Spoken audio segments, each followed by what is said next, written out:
Dell, I see some of your presenters are already signed in. Okay, I see that. Marie, are you going to do a roll? Do we have to do a roll call? We could do the roll call. I have the listing here. Do you want to wait a few Sure, let's wait. more? See if anyone else signs in? Sure, Okay. thanks.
Good evening, everyone. Good evening.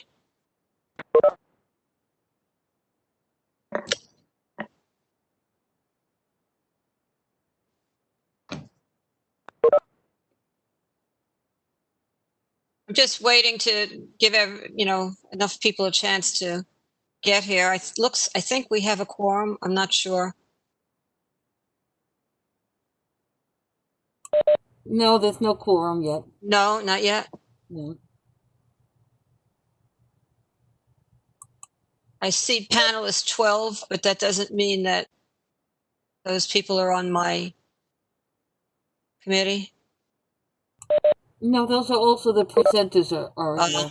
Okay. I'm going to go through the list as they keep ticking off. Okay. All right.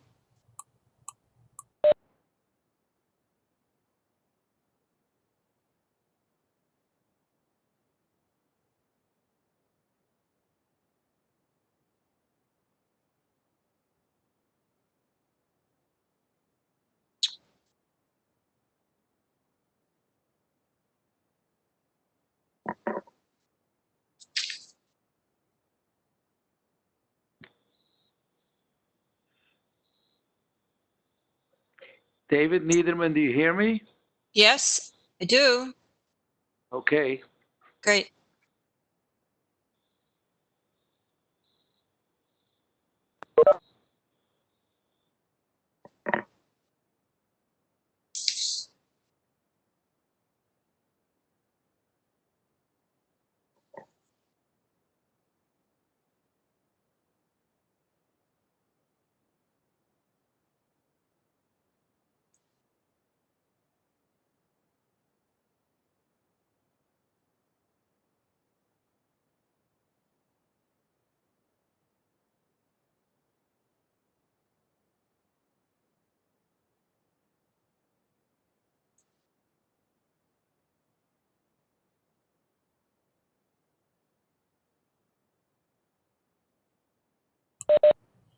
Dale, there are 20 people on the committee, and you don't have, you need 11 for a quorum. Yeah, I know.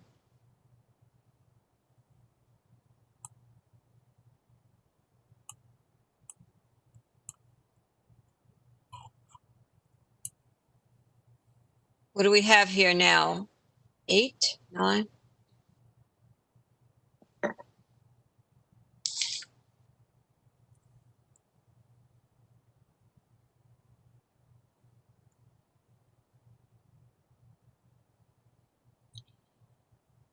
I don't think counts 6.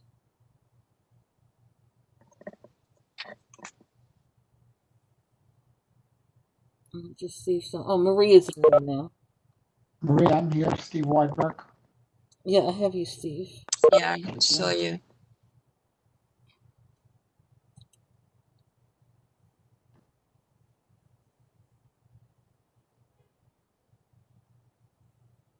There are 7 members present. I think it's 8. Can you guys hear me? Yes, There's I 10. hear you. There's 10 committee members so far.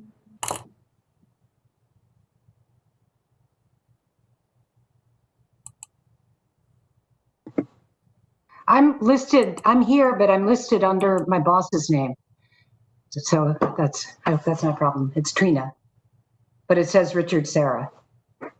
So maybe we have 11. I didn't see you here, Trina. I'm here. My name is Richard on this thing. Okie doke. Hi, Richard. So we may have 11. What, Steve, do you know? Yeah, Sante just We have joined. Now 11. we have 11. 9, 10. Okay, let's get started. Marie, you'll do the roll call. Yes. Thank you. Dale Teague, Here. Maria Vieira. Maria, unmute yourself. I'm here. Okay. Trina McKeever, Here. Gina Barros. Gina, can you unmute yourself? Yeah, here. Okay. Do you hear me now?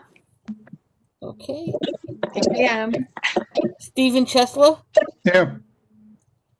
Erin Drinkwater, Here. Moish Endig, Bozena Kaminsky, Avram Katz, Now, how do I mute? Abraham Lebovitz, Sante Michelli. Sante, you want to unmute yourself? Santi, I'm sure you're here. Can you hear me? Yes. Yes. Okay, I'm here. Sorry. Okay. Rabbi Niederman, Here, Karen Nieves. Here. Isaac Sofa. Isaac. Robert Solano. Stephen Weidberg. Here. William Vega. Simon Weiser. Keith Berger. here. Magdalene Lee.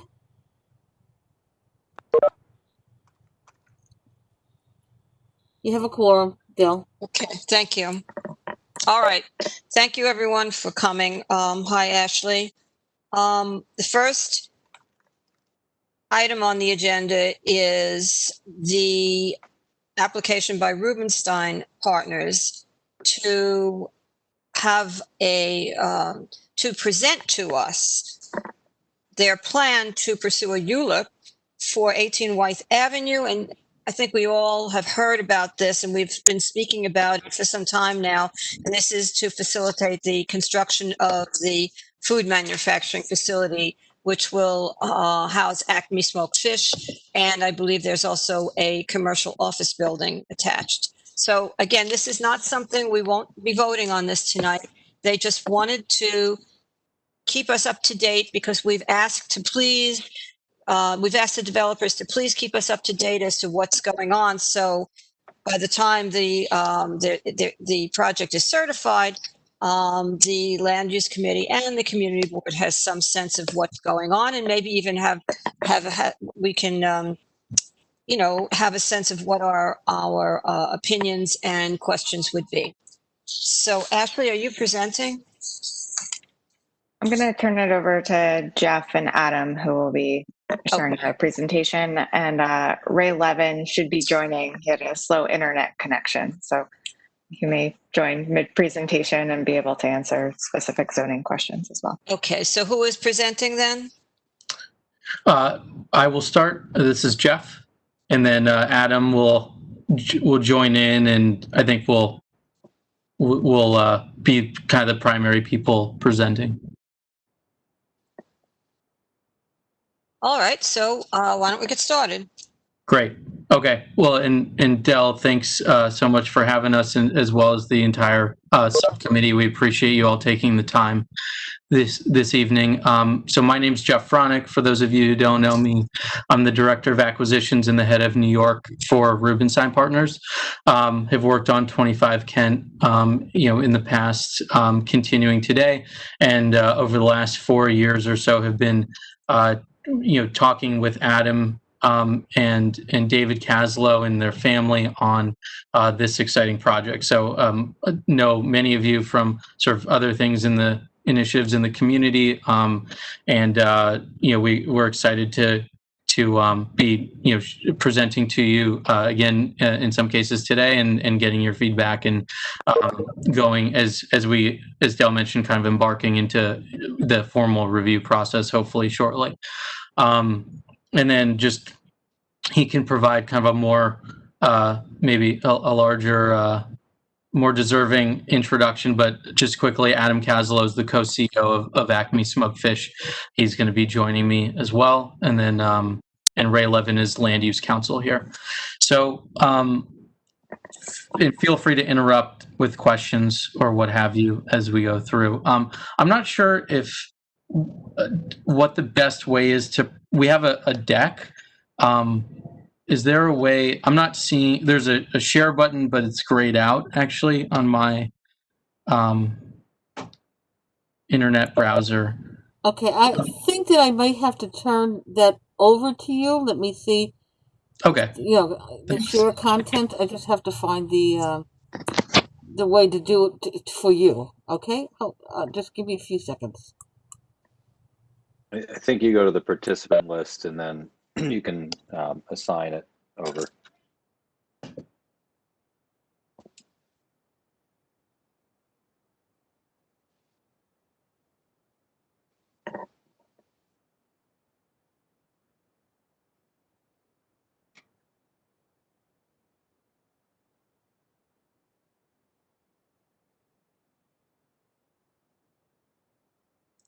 Sorry, should have asked for this while we were waiting here.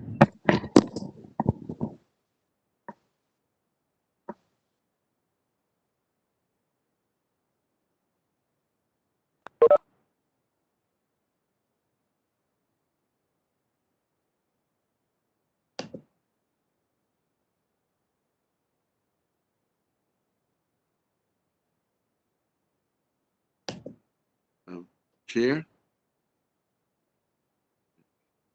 Dell? Yes. Does Hi. this require a vote? No, this is going to be a presentation. This is that building that will house Acme Fish. Is this the only item on the agenda today? No, I wanted to open a discussion. If you read the agenda, you'll see. I wanted to open a discussion on moving forward, brainstorming on the kinds of things we can ask developers to help out with in terms of our infrastructure. Okay.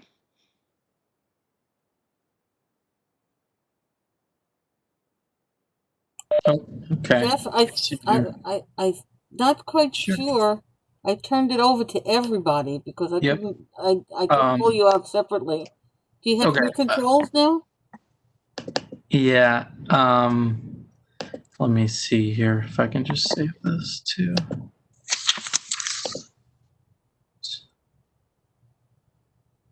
I think there's a share button on the bottom. Your controls may look different than mine. Okay.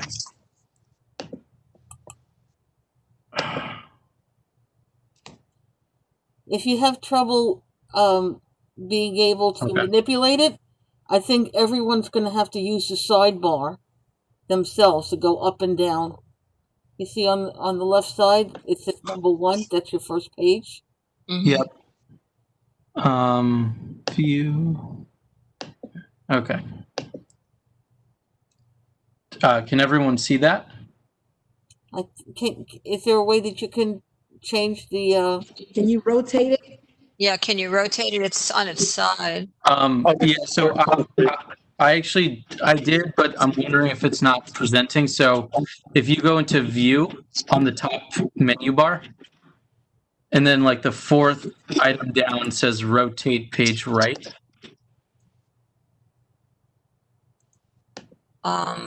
Except that we're gonna have to do this for every page. Is there? Okay. Sorry. Is there? It seems to be working okay now. Option instead. Jeff, it's okay now. You rotated. It's fixed now. It's working. Yeah, it's just if you go to the next page, it's going to be the same problem, I think. Yeah.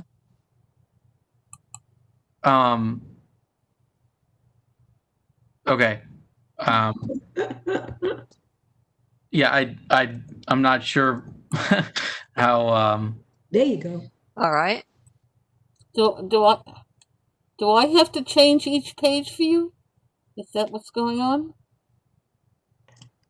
Okay, here. Let me I think if so. I can just share my screen instead.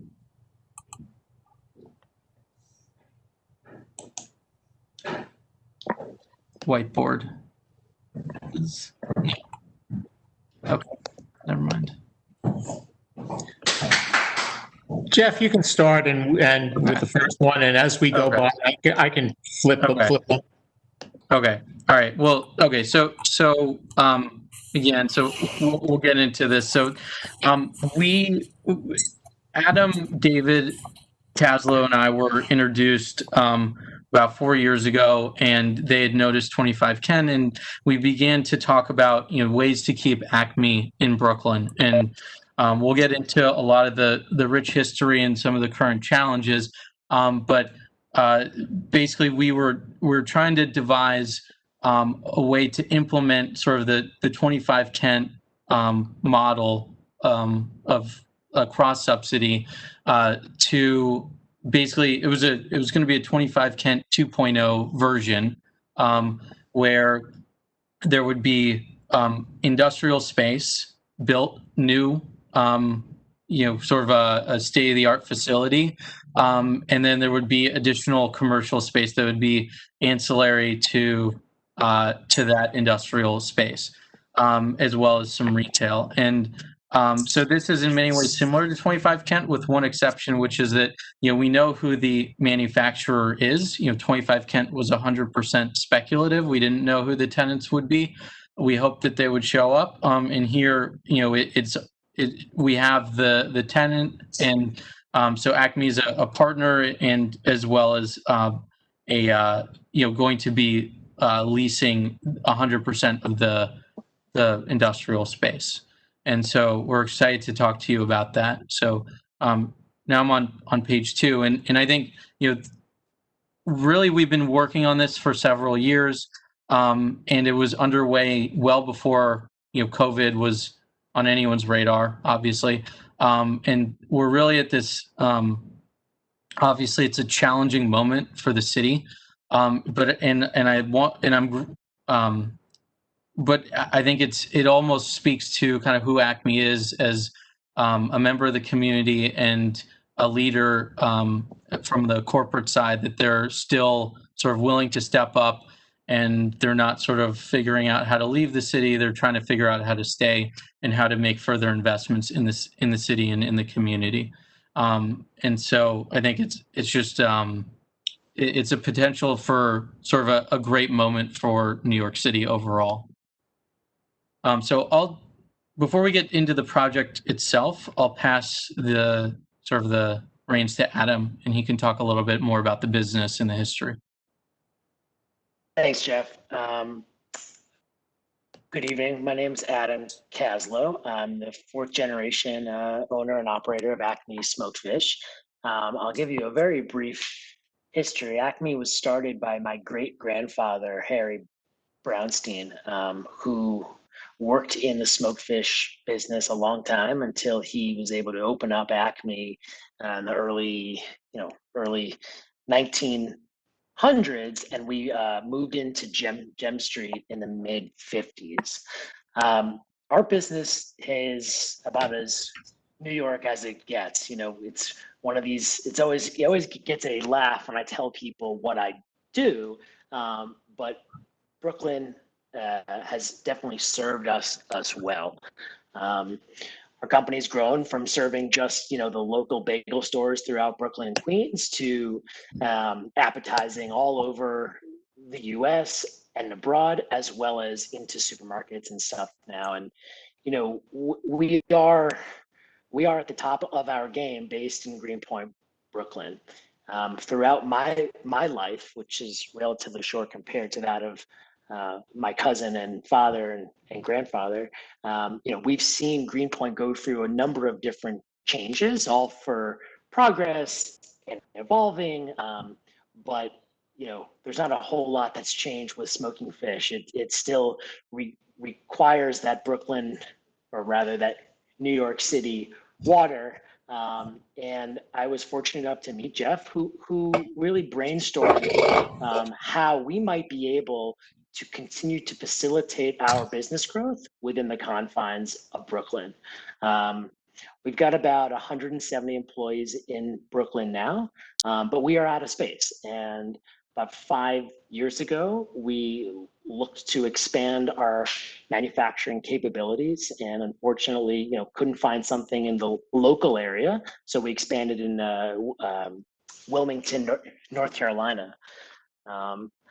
I will say it's been a challenge, definitely, having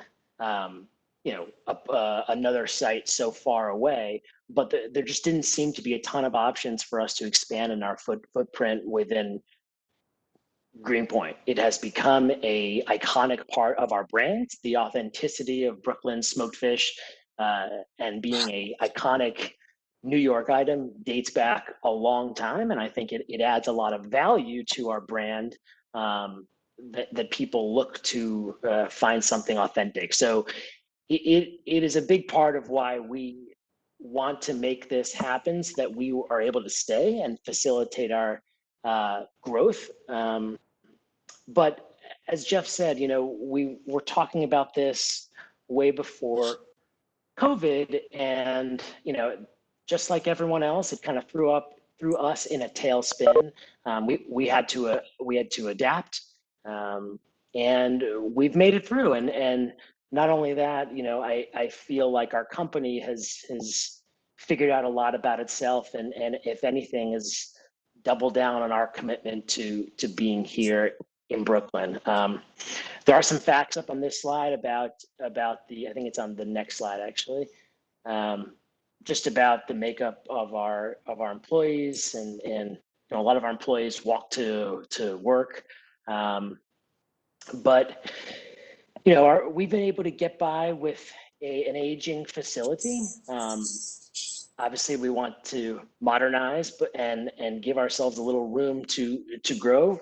But as the neighborhood has changed, the cost of operating, and the cost and complexity of operating a food manufacturing business in Greenpoint is trickier and trickier. And so I think, I hope to hear some encouraging feedback about the plan to keep us here, and hopefully, provide a runway for the future. Let me know if there are any questions.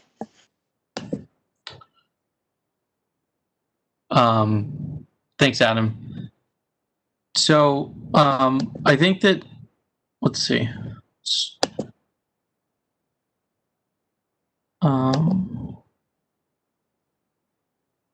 So if you go to page 4, I think Adam hit on some of these challenges, but just to sort of underscore, I think this is bringing you now like into some of Adam and my conversation over the past couple of years was, some of the inherent challenges in staying, whether it be sort of the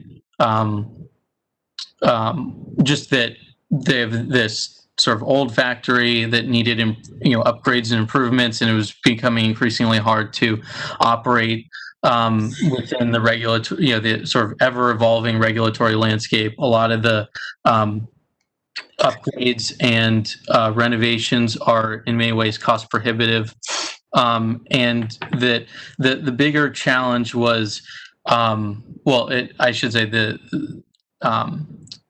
I think businesses like this always deal with the fact that sort of New York is home, but costs to operate in New York City tend to be higher than other places. So there's a little bit of sort of a dilemma that always goes on.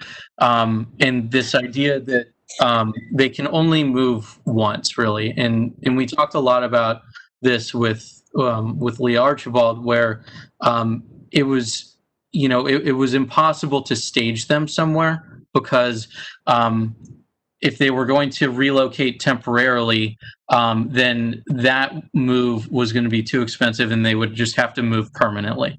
And so we only had really one shot to build them. If they were going to fit into a project like this, they would have to, we would have to build a new facility for them, and they would have to move into that facility, and that would be the final move. And so a lot of what sort of you will see later in this presentation is based on us trying to use Acme as a true anchor and then put the puzzle pieces around it. That, I guess, gets us to the solution, which I was kind of alluding to, which is this project that we'll describe now. So if you go to page 6, we'll have to rotate it again. So just to orient you, this is the full block. There are, I think, 5 streets. So there's North 15th on the southwest. There's Wythe, sort of right at the elbow where Wythe and Norman meet. Then Banker runs up to the northwest, Meserole sloping sort of southwest, and then Gem Street. And this is a very interesting location and evolving location because proximity to transportation. It's sort of right at the tip of the IBZ and bordering on the M12 district, and then right in between McCarran Park to the east and the future phase of Bushwick Inlet Park, which we all hope will arrive one day to the west.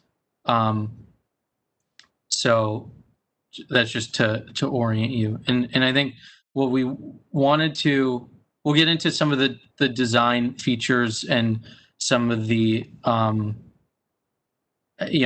what's happening at the ground plane a little bit more, but we wanted, one of the challenges and one of the benefits of this site is sort of providing a side that, Acme can use for its own purposes and not be, infringed upon in the way that I think a lot of industrial businesses are today.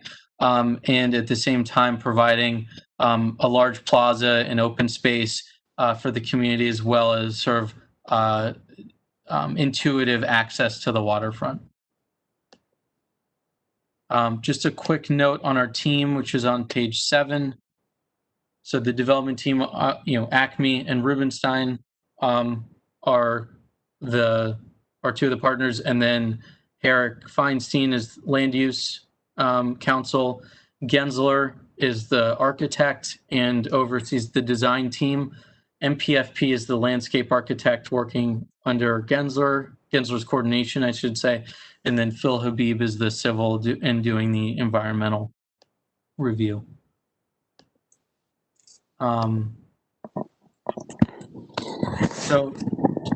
Just to describe the project a little bit, large site, Acme today operates on roughly 50% of it. So the idea would be to build Acme's new facility, or Acme's facility is really the phase one. So what we're going to do is we're going to build Acme's new facility on the part of the site that Acme does not operate in today. Acme is going to move in, get all of their sort of sign-offs, FDA, et cetera. They'll ramp up production, and once they're fully operational, they will have been keeping the existing facility in operation this whole time.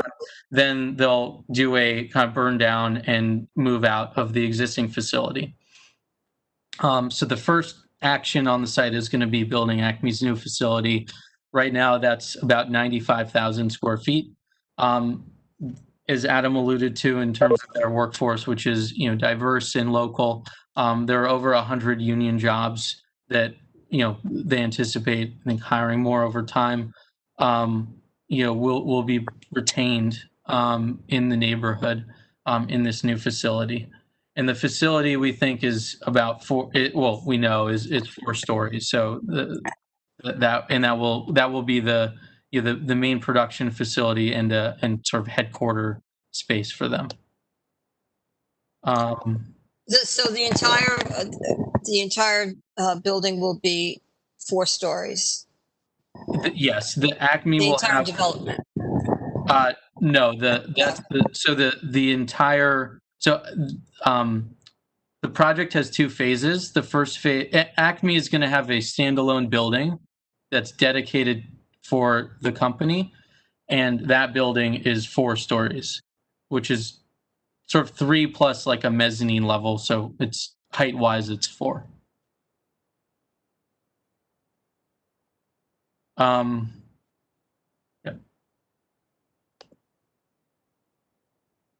So I'll go to page 9 now.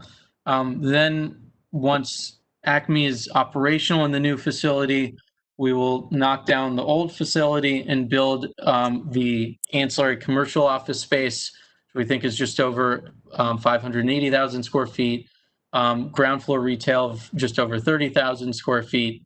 And I think those are important just from the standpoint of generating additional office space to cater to the growing innovation economy in Brooklyn, and then the ground floor retail, trying to be retail-oriented businesses, service-oriented, kind of increasing the mix that's available.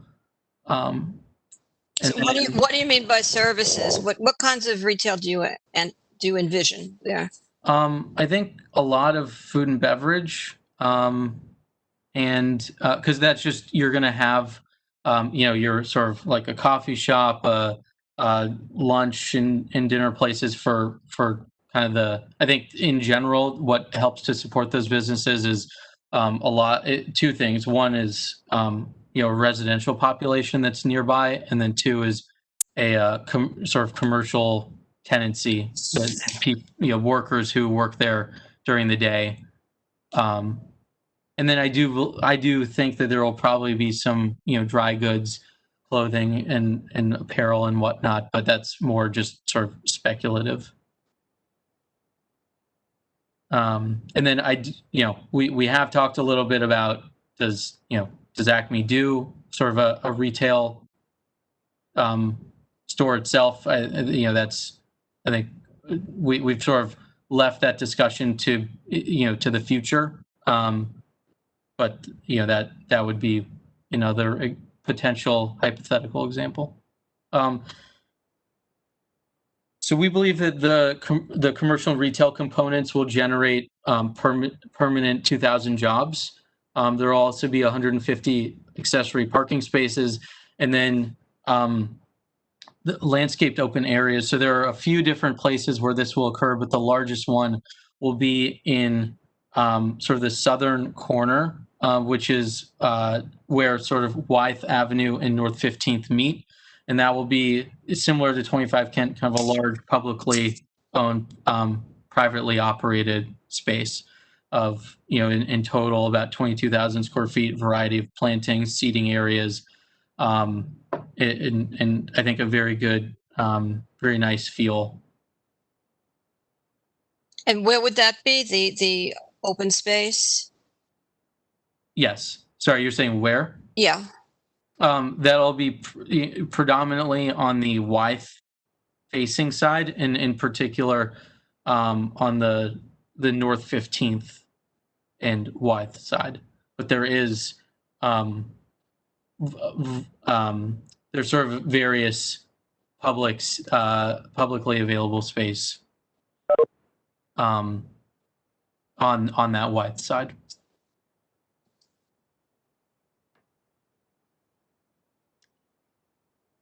Okay. So here's a rendering, and I will just caution you that we will have probably better renderings once, the next time we meet. But this is, a look and feel of, how we tried to make the building more contextual. And so this is one of the orientation here is, Gem is sort of the street in the foreground that goes the lengthwise along the building. North 50. Oh, Can you sorry. rotate it? Can you rotate it? Oh, sorry. I thought I just did.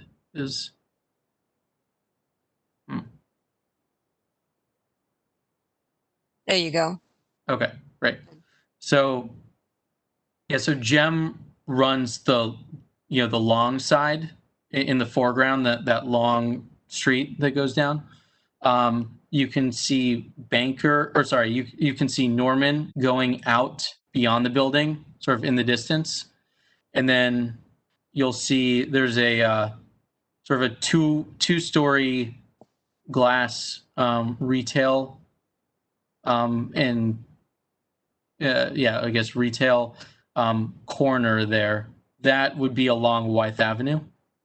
And then where sort of the brick and the metal panel and the glass meet on the first and second floor, that's North 15th. And Acme is going to be on the opposite side. So unfortunately, it's not visible from this vantage point. And without going into too much detail about the design, we tried to break down the scale and make it feel as if this was a block that sort of grew organically over time. And so there are meant to be a series of warehouses that towards the Meserole end here, where it was sort of two-story buildings, and then there were additions made over time. And then there was almost like a preservation of an old brick structure to the right. And then basically the goal of the offset box on the top is to minimize the height that's apparent from the street level. And so it really does a good job of breaking down the scale. And then you can see the plaza is sort of in the foreground with again, this is not I think we're not sort of doing ourselves a lot of justice here. This is not the full extent of the landscaping by a long shot, but that open white space that's shown here, that will be just from a locational perspective, that will be the plaza, the primary plaza, I should say. And how many stories is the tallest part of this project? It's 9 stories. 9 stories. Which is really a function of the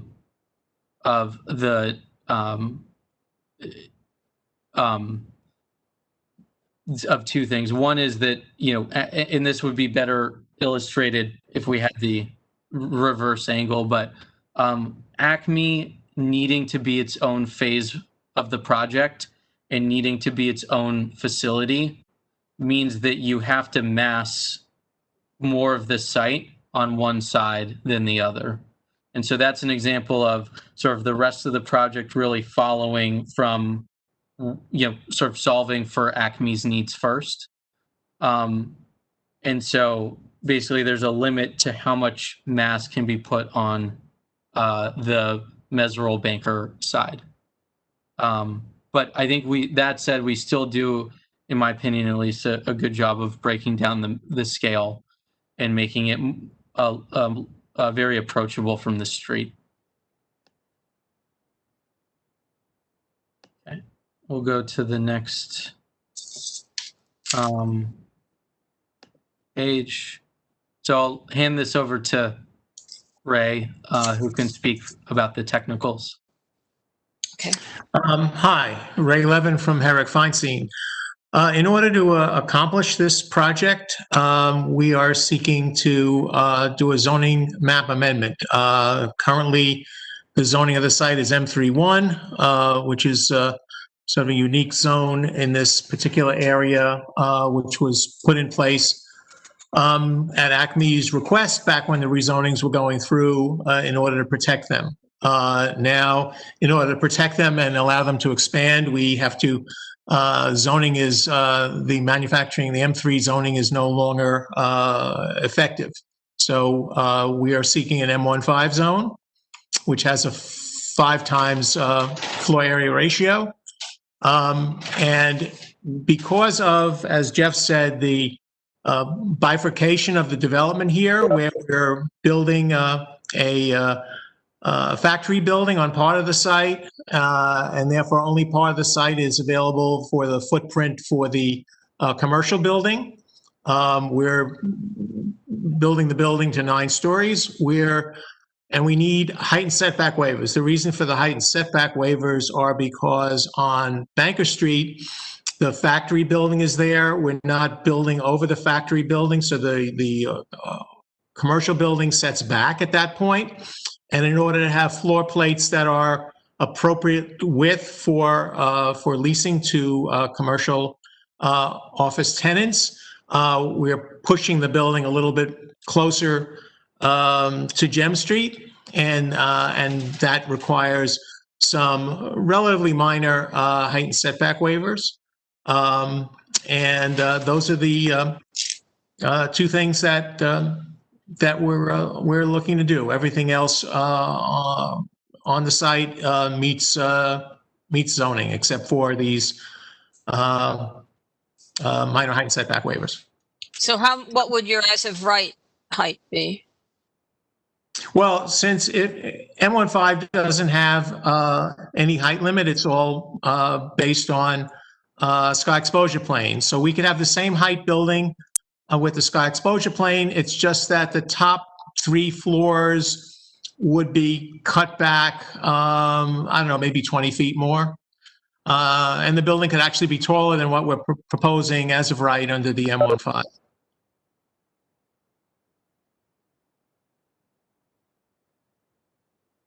But you asked, under M31 zoning, what is the height that you could achieve?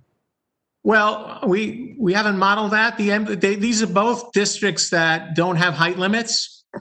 So in the M3, you can go up 60 feet, and then you have that sky exposure plane. So since we have a whole block, I'm not sure how high you could get. I think it's 2.7. I'd have to look at that. But it's certainly, there is no height limit. It just depends on what you can fit in under the sky exposure plane. And can you explain more about the sky exposure plane? Well, the sky exposure plane is once you get above a base height, right? Which I think in this case is we're going up about 53, 54 feet before we start setting back off of Banker Street. The sky exposure plane starts at 85 feet. So you could go straight up 85 feet before you have to set back. We are not doing that. We're going up lesser amount, but it varies depending on where you are on the block.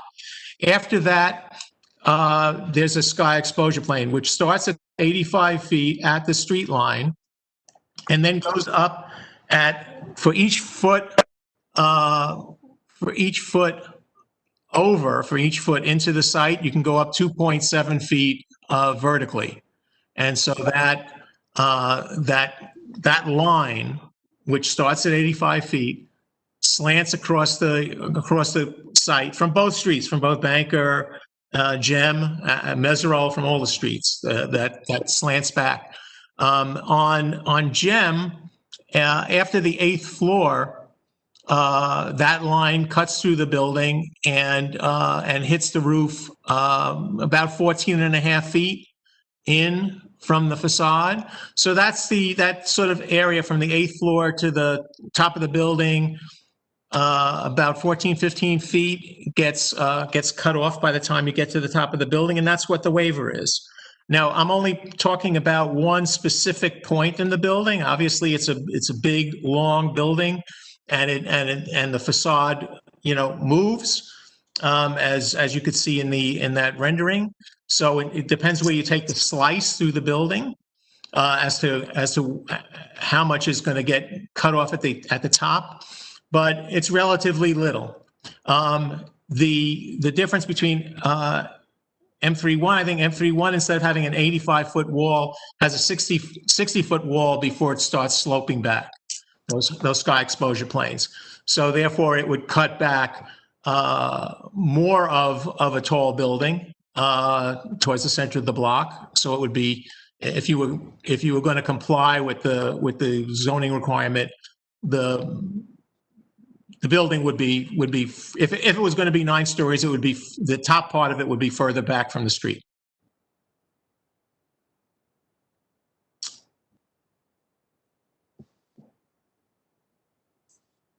Have I confused everybody? Yeah, I would say it's also very unlikely that somebody will develop an M31 zoning and industrial fully manufacturing building of that type, probably currently. So it's most likely that the change of zoning will trigger the desire to go so high. Well, we agree, and that's why we're not proceeding with the M3. That's why this sort of complicated plan, which has us building a factory, before we're building the office building. It's a complicated. It'll be a complicated plan. It'll be complicated to build, and that's why the zoning, allows that to happen. So yes, M31, no one's building a big tall building. Right. I agree. I have a question for Jeff. Jeff, with 25 Kent, what percent is it occupied right now? Because you're building a building now of similar scale. And to me, 25 Kent, just from walking by it, does not look terribly occupied. I know here you will have your built-in manufacturing client, which is great, and great to be keeping Acme Fish in the neighborhood. But just looking at 25 Kent, is there are there people looking to move into a building of this scale right now? Yeah, no, that's a great question, Trina. 25 Kent looks totally empty because there are luckily there's some tenants moving into it right now. So, and really when I think there's in the office market, oftentimes like it works a little bit differently than in the residential market where, if they're it's a rental building, there's still an absorption schedule, but oftentimes they're going to be having people immediately moving in when the building is delivered, and the developer is building out the full units. Same thing with condos, for instance. In office, because every company's build out is unique and custom to their business, what we're delivering is more of a shell, and then and then we'll give the tenant an allowance, and then the tenant or we will build out that full tenant space. So anyway, it's going to look empty for a longer period of time than just now, because there are a few tenants right now who are undergoing their build out. So we have leased we have leased about 25% of the space. We have tenants who are we're negotiating some leases now. We are, in our opinion, we're making very good progress, and we really are not we're not concerned about sort of the outcome of 25 Kent, but that's not really relevant to this project. This project is totally separate. In the way that we're treating it is very separate. like you said, we do have the manufacturing tenant there day one. And we're excited about it. And we do see more and more companies looking at Brooklyn over time, because that's where the employees are. So that's kind of how we look at it. So you think that your setup is different enough from the setup at 25 Kent? Yeah. Also, the other thing I would say is that, I go back to the phase one and the phase two. So phase one is Acme. So the office is going to take a few years to deliver. And so I think that it's not like this space suddenly appears in the next 6 months. So I think we feel like it's an evolution and it's a good product fit for for what our customers are demanding. And so I think that's I think the best way to answer it. Just another point, you talk about how the massing of the building in the different parts really kind of keeps from the streetscape where you're looking up and you're not feeling the height and bulk of it. But when you were talking about what is around this building, you neglected to mention the Greenpoint Historic District, which is in one direction from it. And even though from the street around this building, the building you might not have the sense of this 11 or 9-story building above you, but from the Greenpoint Historic District, 3 blocks away, you're going to really feel this building. Just a point. Yes. As you feel 25 Kent right now, but this is just me at that much closer. No, I hear you. I think it is it is a large building. Yeah. So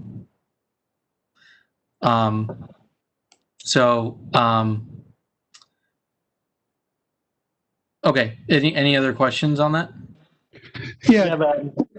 Oh, sorry. Go ahead, Steve. No, you were first. Go ahead. No, I was reading before, and so I had, a few questions, probably some to you and some to Adam from Acme. And of course, I'm a supporter of Acme Fish. My refrigerator is a couple pack of Gravlax, Dill Gravlax right now. So I religiously been going there every Friday for decades. So I love to be to have Acme Fish there, but what I want to understand is that what is the currently square footage that Acme is occupying right now? I was reading it's 65,000, 85,000 square feet, and so the expansion, the benefit in terms of more square footage from the Acme Fish will be only about 15,000, 20,000 square feet, right? Yeah, that's partially right. Our square footage right now is a little over 60,000, and we're doing all sorts of different things. This has evolved over time. And so we are doing our distribution and our manufacturing out of Brooklyn, taking us to what we're hoping to be able to do is really organize that space in such a way where we're able to put more pounds through per square foot, so to speak. It's enabling us to grow. So while you're right, it's only going from about 60,000 to 90,000. I think we're going to get much better utilization and provide a runway that's both, set up in a food safe manner with a proper physical segregation and upgrades that we just haven't been able to do, while still being able to stay here. Because if we were to do this on our own, it's really less expensive for us to just do it elsewhere, but we really want to stay here, and that's what this project is all about. And to continue what you just said, you just confirmed, approximately what I read before. But definitely the increment here is definitely noticeable. It is definitely the height, as Trina is mentioning, in comparison to an existing and surrounding historic district. But we also go to about what we can actually currently build with the currently change in zoning. It's 230,000 square feet approximately, and we're going to go to 580,000. So we literally we are more than doubling the capacity. And so I understand the narrative of having Acme there, and I love you to have you there. But I'm questioning: is this necessary? This jumping to such a huge development, which makes you more than a fish fabricator, a successful one, the only one probably today in the country, into definitely a developer or making a joint venture with a developer, which I like. I like very much the project at 25 Kent. By itself as an architectural project, I feel is very interesting. Without I don't know, I haven't studied the impact as having the surrounding, but I know better the location where you are, and I fear that scale can have impact. So those are my concern as a resident, as somebody who lives in the historic district. And also another fear, I used to love Chelsea Market, when it was filled with a lot of craftsmen and local produce, as becoming a mall, so I fear that with that type of building, that image, yes, we can translate your image into a mall, but I love the rawness of where you are. That's the narrative that makes you such a Brooklyn producer. And I'm questioning if you were to achieve only 20,000 square feet, can we do that without having to digest the neighborhood, without having to digest such a massive development? That's what I have to say. Adam, do you mind if I jump in? Please. Yeah. So look, Sante, I think those are all obviously legitimate concerns. I think that the issue is, when we were talking about how to keep Acme here and the necessary upgrades, and what is a 21st century fish processing facility look like? What does it cost? These are real significant investments, and this is a purpose-built facility that is designed for them. It optimizes the workflow, the process flow. It maximizes food safety, and the reality is that when you take that, you have to work around that, and you have to make it and it was also based on, okay, well, we have this new food, custom built food processing facility, but yet we have to also make it affordable for Acme. Otherwise it doesn't work, right? It falls apart. So once you look at that, we're still talking about relatively the same. I mean, it is a very close to the same proportion of office to light industrial space as at 25 Kent. So I don't think that this is something all of a sudden a sudden jump. I mean, we have to innovate and we have to be investing. And I think that it's smart for New York to be saying yes to investment right now.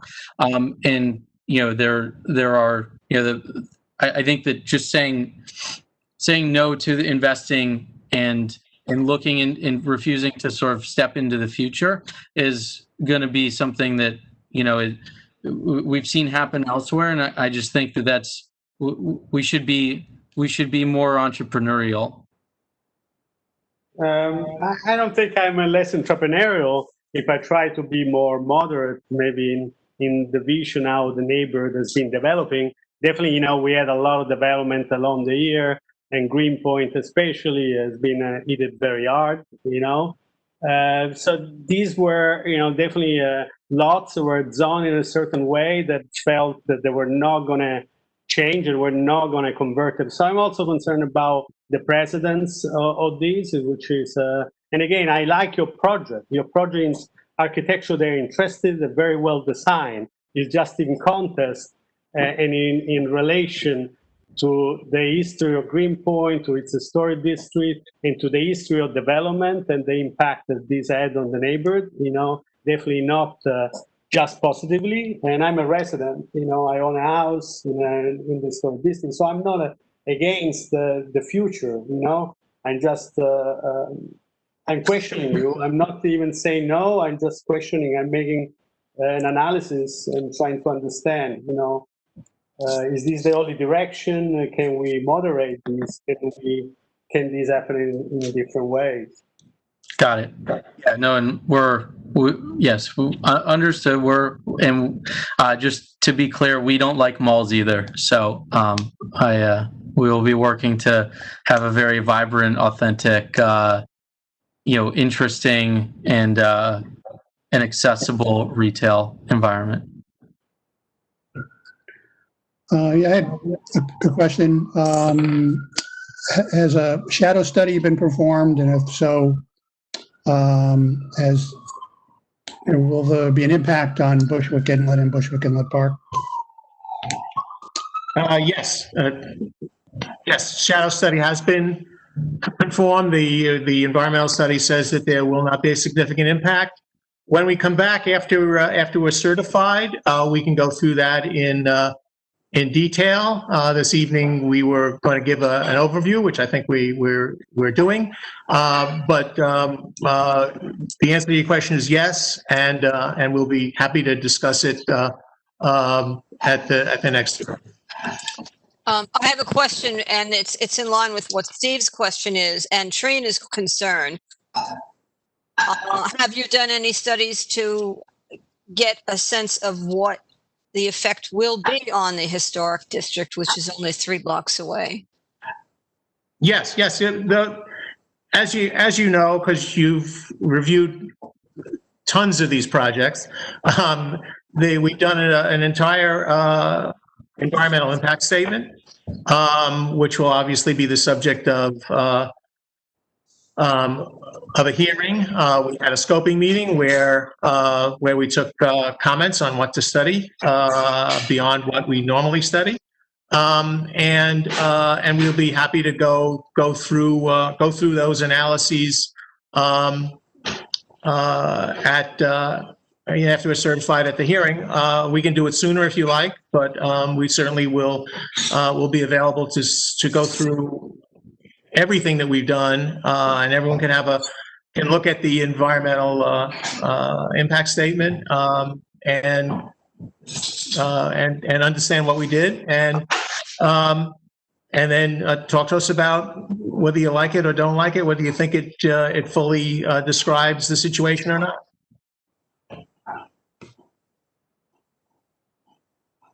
Okay, I have a question. This is Maria Vieira. So you will be looking to do a zoning map amendment from M31 to M15. I have a question. In seeing multiple developments that are erected with the thought that there's going to be manufacturing, there's going to be commercial retail space, and then lo and behold, year 2, 3, 4 go by, and we continue to see vacant spaces. Is there the thought at all that with the conversion to an M1, there may be at some point conversion to residential use? Because it is permitted within the M15 zoning. No, it's not. I'm sorry. Residential is not allowed in the manufacturing zone. Well, it can be. You'd have to change the zoning. You may be talking about the mixed-use zone, which this one is not. We're not seeking to do a mixed-use zone on this block. It is a straight M15, which does not allow residential. All right. Okay. Thank you. It's within the Greenpoint Industrial Business Zone. It's in the, okay. Thanks, Karen. Actually, I just wanted to point out that, Evergreen has worked with Acme Smokefish for years and years in trying to find suitable space for them that would be cost effective. And that entailed looking for, to purchase or to lease. And even if they did lease the additional space somewhere else, it just would not work and be cost effective for them. So this project, I am, of course, I want to keep these jobs here. And I think, this project is a way to do that. But I understand, the concerns, especially with the historic district. I have a question actually for Dell, because the project that was on Franklin, which now I have no clue what's happening with that because I saw a for sale sign. But where Greenpoint Ale, that whole strip, how many stories was that going to be? I thought it was going to be around 7 and 8 stories. Which development was this? Greenpoint Ale? Called 12 Franklin on the corner of 15th and Franklin, right across from Bushwick Inlet. And I think it was 7 stories in its tallest point. My point Yeah, they're trying to flip it now after they got their text amendment. So, that's my point. If that was approved and that's right there, and it's similar height, it's a smaller scale project, don't get me wrong. But I could have sworn that it was like going to be 8, their highest was going to be 8 feet tall. So this is 9. So I just wanted to point that out. Was this part of the 14 blocks that city planning had wanted to rezone when they rezoned 25 Kent? Wait, what's that? Yeah. So this was part of that. No, Which site is that? No, it didn't include. No, that was West Avenue. It didn't include this because this was M31. The only blocks that were included in that 14 blocks were the M12 blocks at the time. Okay. So this is closer to the historic district from. Yes. Yeah. By technicality, I think. As Karen said, Evergreen has been a great partner of us, have helped us. And I think Ray mentioned this earlier when we enlisted the help of Evergreen to have the zoning be protected as M31, because we didn't want anyone to come in and encroach us. We wanted to stay in Greenpoint. And I want to reemphasize that to all of the concerns that you guys are sharing. I understand them, and we want to be a part of the fabric of this community. We're just facing up, unfortunately, against the perils of our success, in that we're at a space, and we have to do what's best for the business. And so we're looking for, some ideas, and I think that's what Jeff is presenting before us.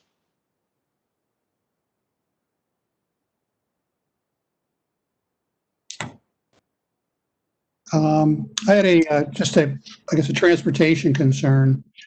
I don't know if you're aware, but there's a study going on at the intersection. It's a triangle, Franklin, Banker, and Collier. It's a real dangerous intersection.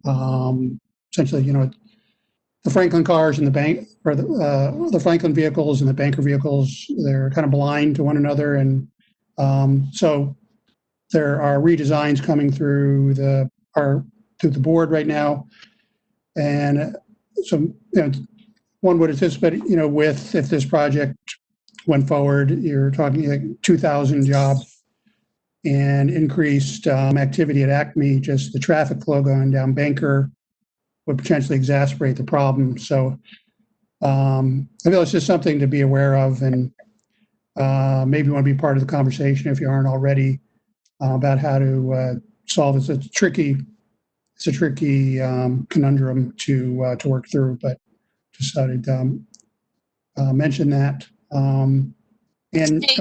Steve, wait, before you move forward, do you know if the transportation committee has been dealing with this? Yeah. And addressing it? Yeah, they have. So there are designs that have come through. So maybe then I think you're suggesting then that this developer might want to reach out to transportation and become a part of this, and perhaps see if what they can do to help the situation. If I could just jump in on that, we have met with Lucky's Real Tomato DOT for that triangle. And we've had 2 conference calls currently.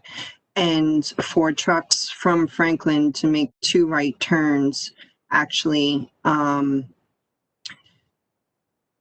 be potentially a safety issue for cyclists coming down Banker as well.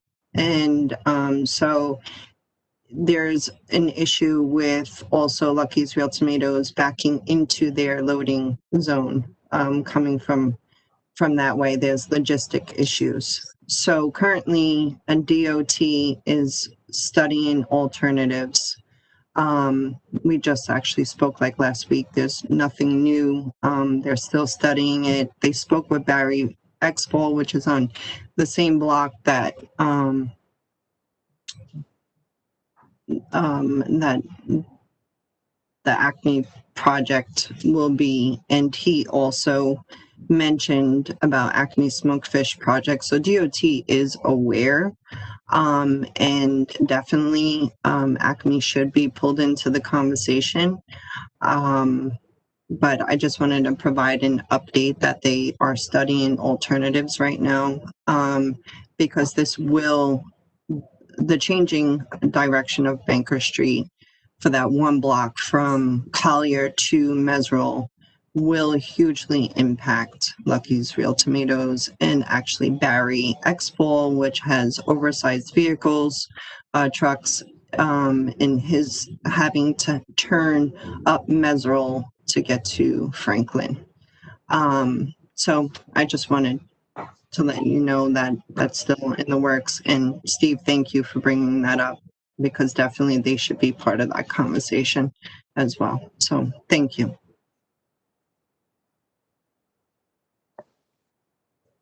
So how can we how can we suggest to Acme that they can get involved with this conversation?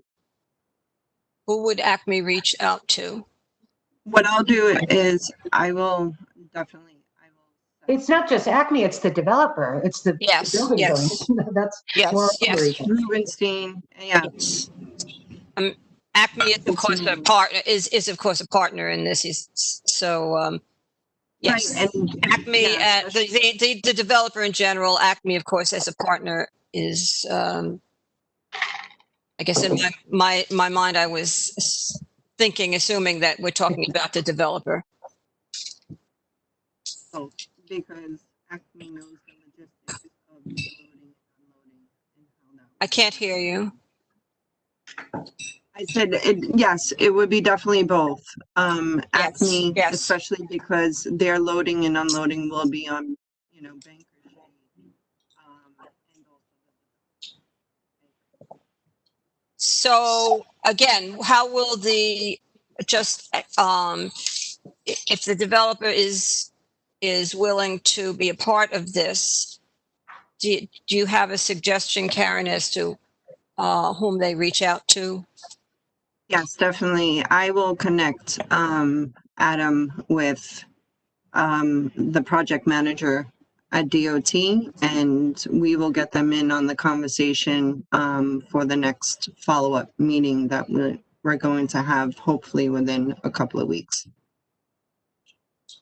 Well, our transportation and traffic consultant is Philip Habib and Associates, so I'm sure that they're fully familiar with what's going on, and they would certainly participate.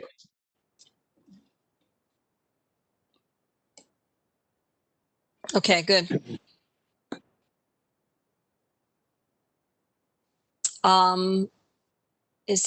Are there any more questions for the developer? Dell, there was a question in the chat asking about the timeline for the project. Okay. So the timeline? Certification as soon as we can get it. We're hopeful to be certified in November. And then we're going through, the ULURP process of 7 months. The development of the project is going to be going to take a while because we're sort of building one building after another. So the factory has to be built, it has to be up and running. The old factory has to be emptied and torn down, and then the new commercial building built. So it will be a number of years. I don't recall what our build year is. Maybe 2024. I'd have to look that up. But it's as Jeff said, it's not going to happen tomorrow.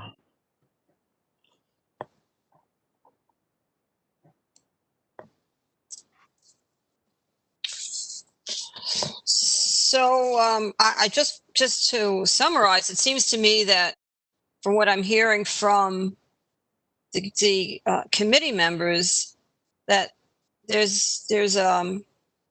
are questions of a balance between the desire to keep Acme here. It's been a part of this community for many years. Obviously, many people on the committee and in the community would like to see it stay, and also bringing in jobs and meeting office needs that the committee may have, but somehow then balancing that, or the concerns that although we want that, then there is the concern about the burden that bringing in a building this size will have on traffic and on the residential communities and on the infrastructure in general. If that's, I don't know if that's an accurate representation. Committee members can add to that or correct me if I'm wrong.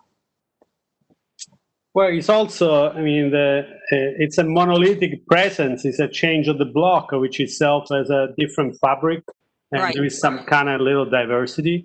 So it's a full development with a smaller portion as Acme there, but the rest and the height is of the development for Right. offices and a fabric which right now is not occupied by that side. So that's Right.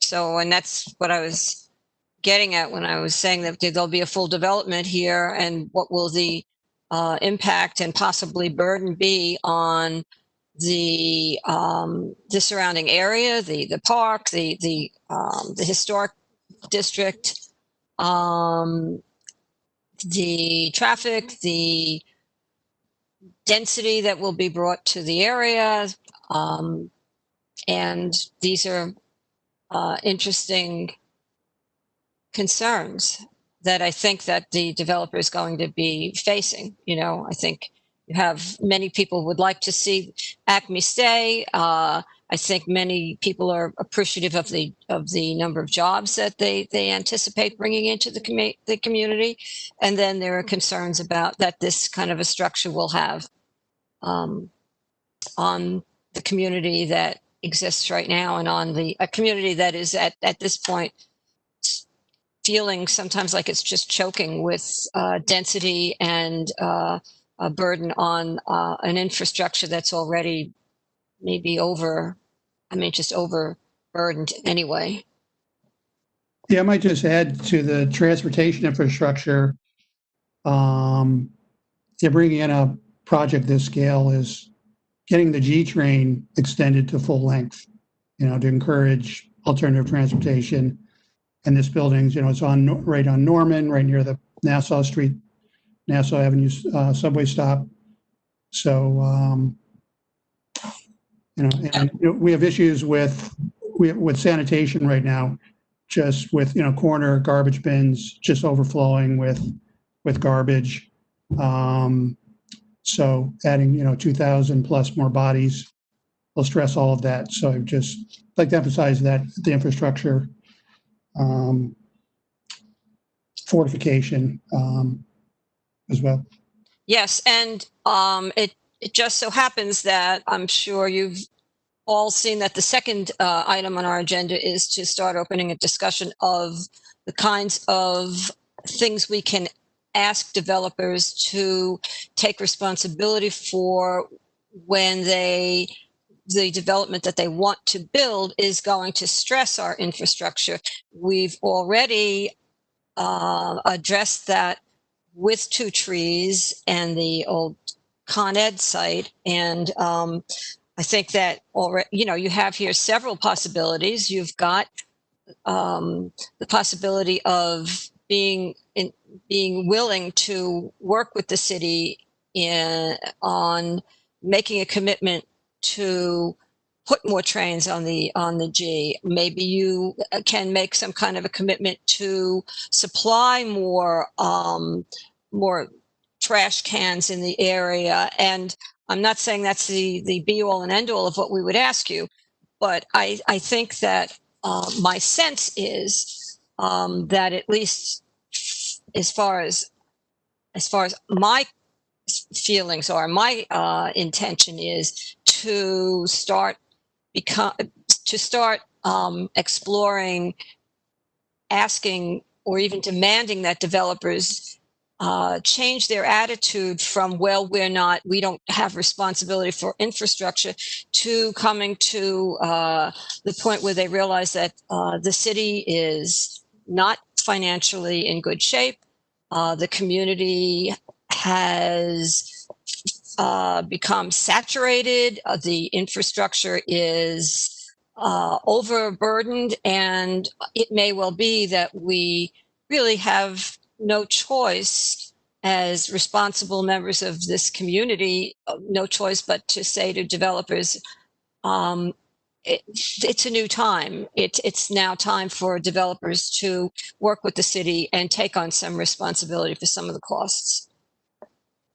It could also, I'm sorry, but throw in environmental issues, climate. Can this building be a carbon zero building?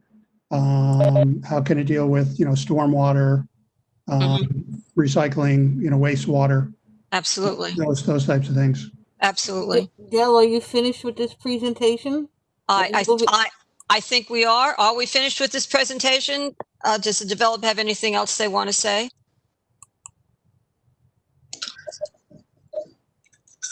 Do you have anything?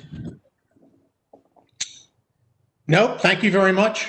Is there a comment on Steve's comment about being environmentally, what the building is in terms of how it's set, whether it's carbon neutral or whether it's green building, whether it's LEED certified, what level? Is there a comment on that? 25 Kent was is LEED Gold. So I anticipate that there would be some LEED certification. I'm not, we can provide more specificity on that later. I don't have it at my fingertips, but I'm sure there would be some LEED certification on this as well. Okay. And then also it's within a flood zone. Is there special, do you have to do special construction because of the flood zone? Is that a question, Karen, or are you telling us? No, it's a question. Okay. So I'm sorry, what was the question? Within a flood zone, do you have to do special, like wall or any type of construction because of it's within the flood zone? No, we are. So I believe there is a corner, should know this better, so I apologize, but I believe that a corner of it is in the 100-year, and we, I mean, obviously all the mechanicals will be, at a sufficient elevation. And there's, I think, a small amount of platforming, but not material. And then there's some sort of solution with respect to the Meserole facing ground floor area that will accommodate kind of surge. But we can provide more detail on that when we come before the community board during the hearings. All right. If there's nothing else, then I think we can move on to our second. Okay. Thanks so much for having us. Have a good evening. Thank you. Appreciate your time. Have a good night. Bye.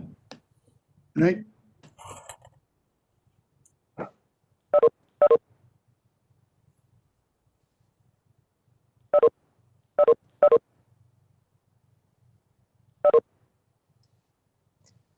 All right, so, Del, that was very well said. That was great. uh, Thank you. thanks. So I want to,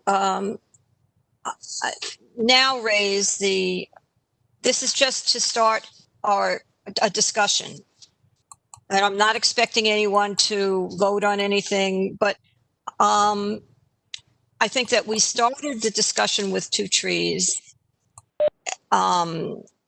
asking them, telling them that we felt that they needed to take on some responsibility for the burden they're going to put on our infrastructure, whether it's to help with providing more bus transportation, maybe additional ferries or whatever. And I'll mention that the first time I asked them this question, it was at one of those meetings they were having with the community about the open space. And I broached it, and they said unequivocally, we are not in the business of dealing with infrastructure. Then when they came to the full board to make another presentation, I asked them again, and they said, well, you know what, we are open to having that kind of a discussion. So after that, Trina pointed out to me that she found an article which indicated that the mayor might be open to asking the developers, or demanding that developers take some responsibility to help with parts of infrastructure that they will stress, or even maybe beyond that. I don't know, Trina, if you'd like to. They were talking about development in Annabelle Basin in Long Island City. So I think it's what a developer came up with an idea after the Amazon deal fell apart. And the mayor had put on what they didn't specify. And I'd written to Ben Solitaire, and he was going to find out, but I haven't heard back from him. But they were asking for things beyond the site of the development. And that's what the article mentioned. They didn't mention specifics. The deal fell apart, but they did. But I asked Ben too if there's precedent for other places in which developers have been asked to do for a community beyond the footprint of the development. And he had said that the time when if the environmental impact statement comes up negative, which means that it's hard to get that straight, but you guys know better than I do. But that's the point at which developers can be asked if the environmental impact once they get through the environmental impact statement, if things aren't mentioned in that, then it's very hard for the city or at any stage in the ULURP to ask things of the developer. So we got to be on it early. Yeah, if it's a negative, that means there isn't a severe environmental impact, so they don't have to do an environmental impact statement. And then He's at the CEQR, when it's at the CEQR point. That's environmental review. Yeah. Also, there are dangerous territories. Ask Two Trees about transportation, because, just a reminder, they've been pushing very hard for the BQX, which is something may not be necessarily a positive presence for the community. They want the taxpayers to pay for that. They don't. Yes. So it depends what kind of contribution is. Definitely ferries, other form, or proper transportation, of which the city should and the state should take over that. But which would go down Banker Street. One Vanderbilt, this new gigantic skyscraper that's finishing up next to Grand Central. They I don't know if they rebuilt or built new a subway entrance that's part of the Grand Central complex.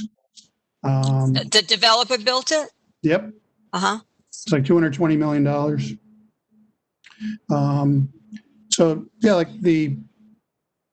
how they would initially affect our subways, our subway stations, like the Nassau Avenue is pretty grungy. That could probably use a makeover. I don't know if, developers who take advantage of the text amendment in this IBZ, even though they're adjacent to it, they're sort of, doing it in their own way. Could go, they can contribute to a fund to make improvements to sanitation or transportation or parks. Definitely. As long as we can, parks, walk away as from long as we can audit that it. fund.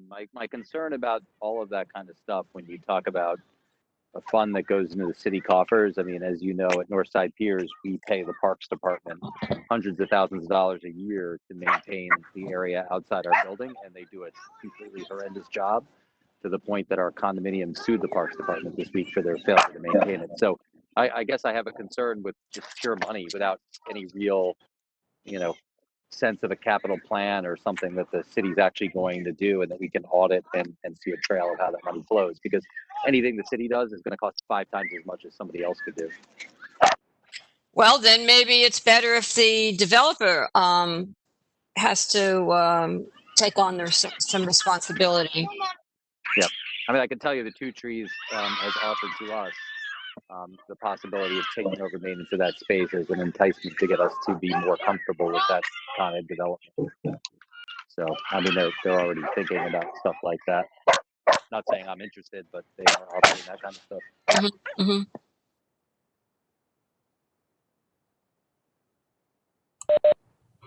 Dale? Yes. We have Yes. to remember that anything on the waterfront does have the WRAP that controls what goes on. The whole thing with parks taking over the promenade and those types of amenities. All that it was pretty much very specific. But this project does not fall within those confines. I think Mr. Berger is talking about the WAP, that the city has designated the waterfront access No, I plan. am talking about the area that's already there, but I'm just saying Two Trees is, offered the idea of maybe proposing the parks to take over maintenance of some of that, if not all of it, as part of their Con Ed plans, the same way they do with Domino, which they ultimately retain interest over. But I think the real issue is, transportation and that kind of infrastructure. Parks maintenance is also, something I think that we lack in this area, and sanitation, all of those things. But I think a lot of it really, to me, is, well, it stems from the inability to move people around effectively. And if they're going to offer transportation, it's got to be transportation that's meaningful, not just for their own development or something to that effect. It's got to be real meaningful transportation that's available to all. And I think probably more straightforward are things like maintenance, road maintenance, maybe actually coming up with a real transportation plan for the neighborhood. But again, that's really DOT. But anyway, I'll stop there. I think that these are the kinds of things that developers will, as a knee-jerk reaction, will say, well, that's not our responsibility. But it seems to me that we can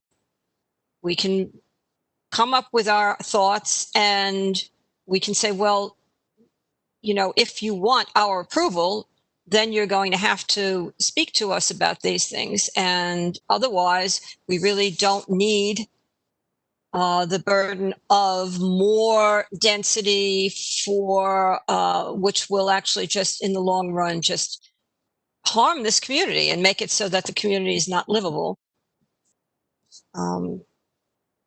It would be interesting to look at precedent, like the building what you said, just to come up with a list. And I'd be happy to try to bug Ben Solitaire, work with people to try to come up with that list. And maybe if anyone else wants to do that with me. And just so we at least have a working list about what's been asked in the past of developers, and where hopefully we can come up with some instances where it's actually happened. All right, great. And if I can help, and then include me too. I think back to when we first thought about the affordable housing being separate from and not integrated with the market rate, and we were met with a tremendous resistance to that. To the point where I really thought that I was just banging my head against the wall, and that the committee we were just doing that. And then suddenly, we were sitting in the one of those auditoriums for one of the developments. I forget which one, but in Greenpoint, and all of a sudden, these huge signs came marching into the room and saying no more segregation, integrate the affordable with the market rate. And from there, it got to the point where that's just, if any developer who wants our approval for anything knows that they just automatically they have to integrate. So it seems to me that sometimes things can seem like it's not realistic, but I think it's worth fighting for. And at this point, with the financial situation in this city, and perhaps at least a hint maybe from that article you found, Trina, that maybe the city is willing to think about this. I think I think the mayor's really racking his brains trying to think of what to do, with the finances. So I think it's a worthwhile endeavor. And I think Yeah, I would just say just the other side of it is, of course, the developer will want compensation in the form of more density. Yeah. To help pay for it. And that's what, River Street, that's, you're going for that. And these guys, they're going for them 3 to 1 M15, they're getting like 500,000 square feet of I find it density. It's a little disingenuous too, the way the name of their presentation was Saving Acme Fish. It's building Absolutely. it's changing That's the right. It's like zoning. the River Street Park project, it's a massive, gargantuan skyscraper project. Also, the fact that Kent is empty. This is going to be an office building. I mean, the construct of this, the 17% manufacturing is filled with Acme Fish. That's done. But but the rest of it, if they can't fill it at 25 Kent, I guess they're developers. They know what they're building, but it seems. I hope so. That kind of office space when it's empty up and down.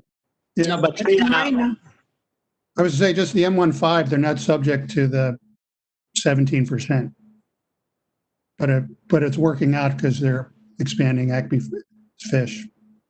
So, I just wanted to point a couple of things. So if we were to ask developers. Can't hear you, Karen. we can't hear you. Can you hear me now? Yes. Okay.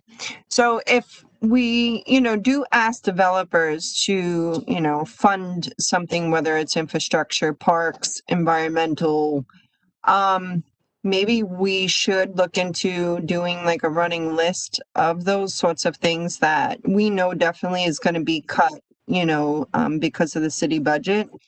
For instance, you mentioned, the issue with the G train. There's not enough cars. Right. But MTA said they can't do both.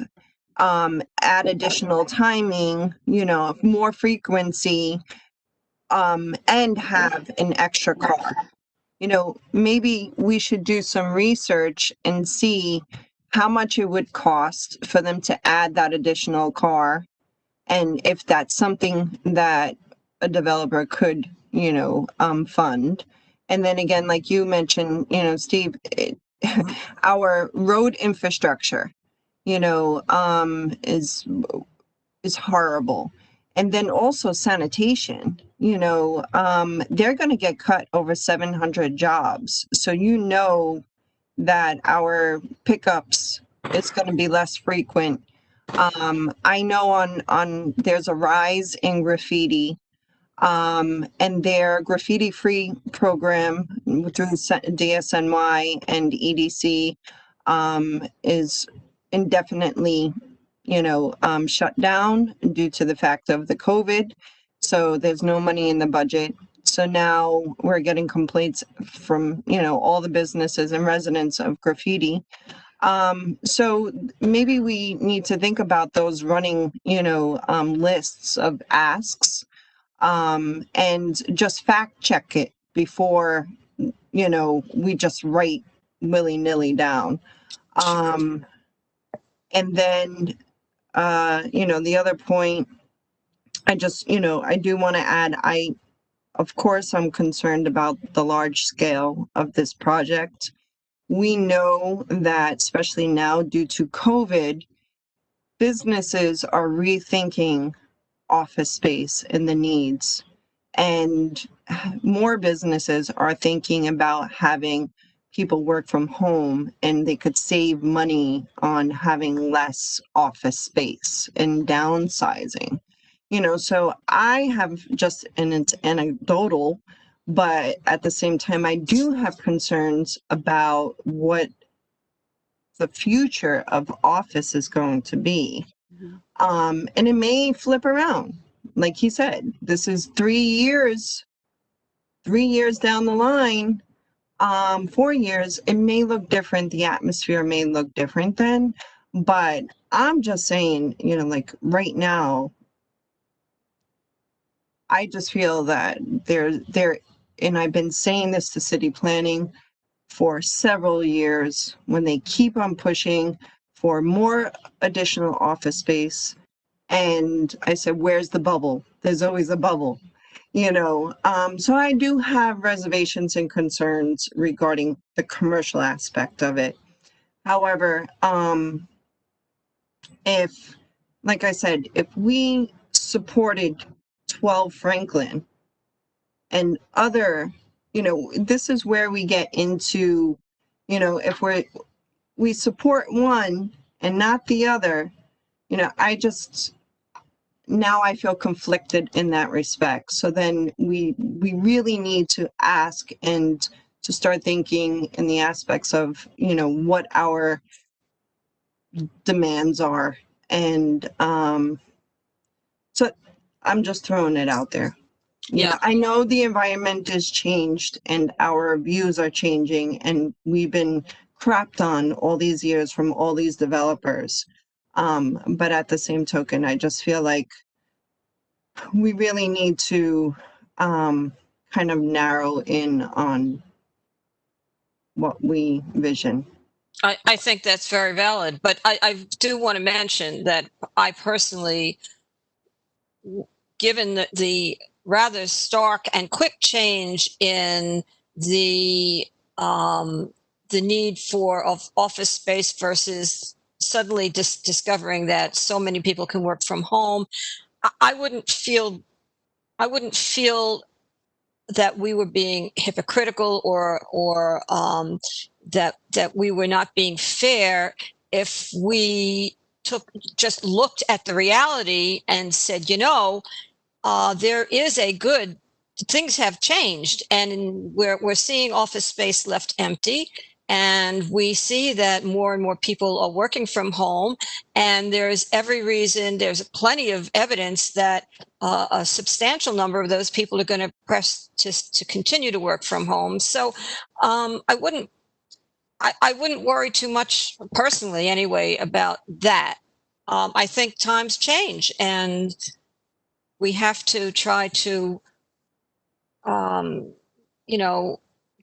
appreciate what that change is, and then appreciate how that change is going to affect us as a community, and appreciate how that gives us the ability to change our demands.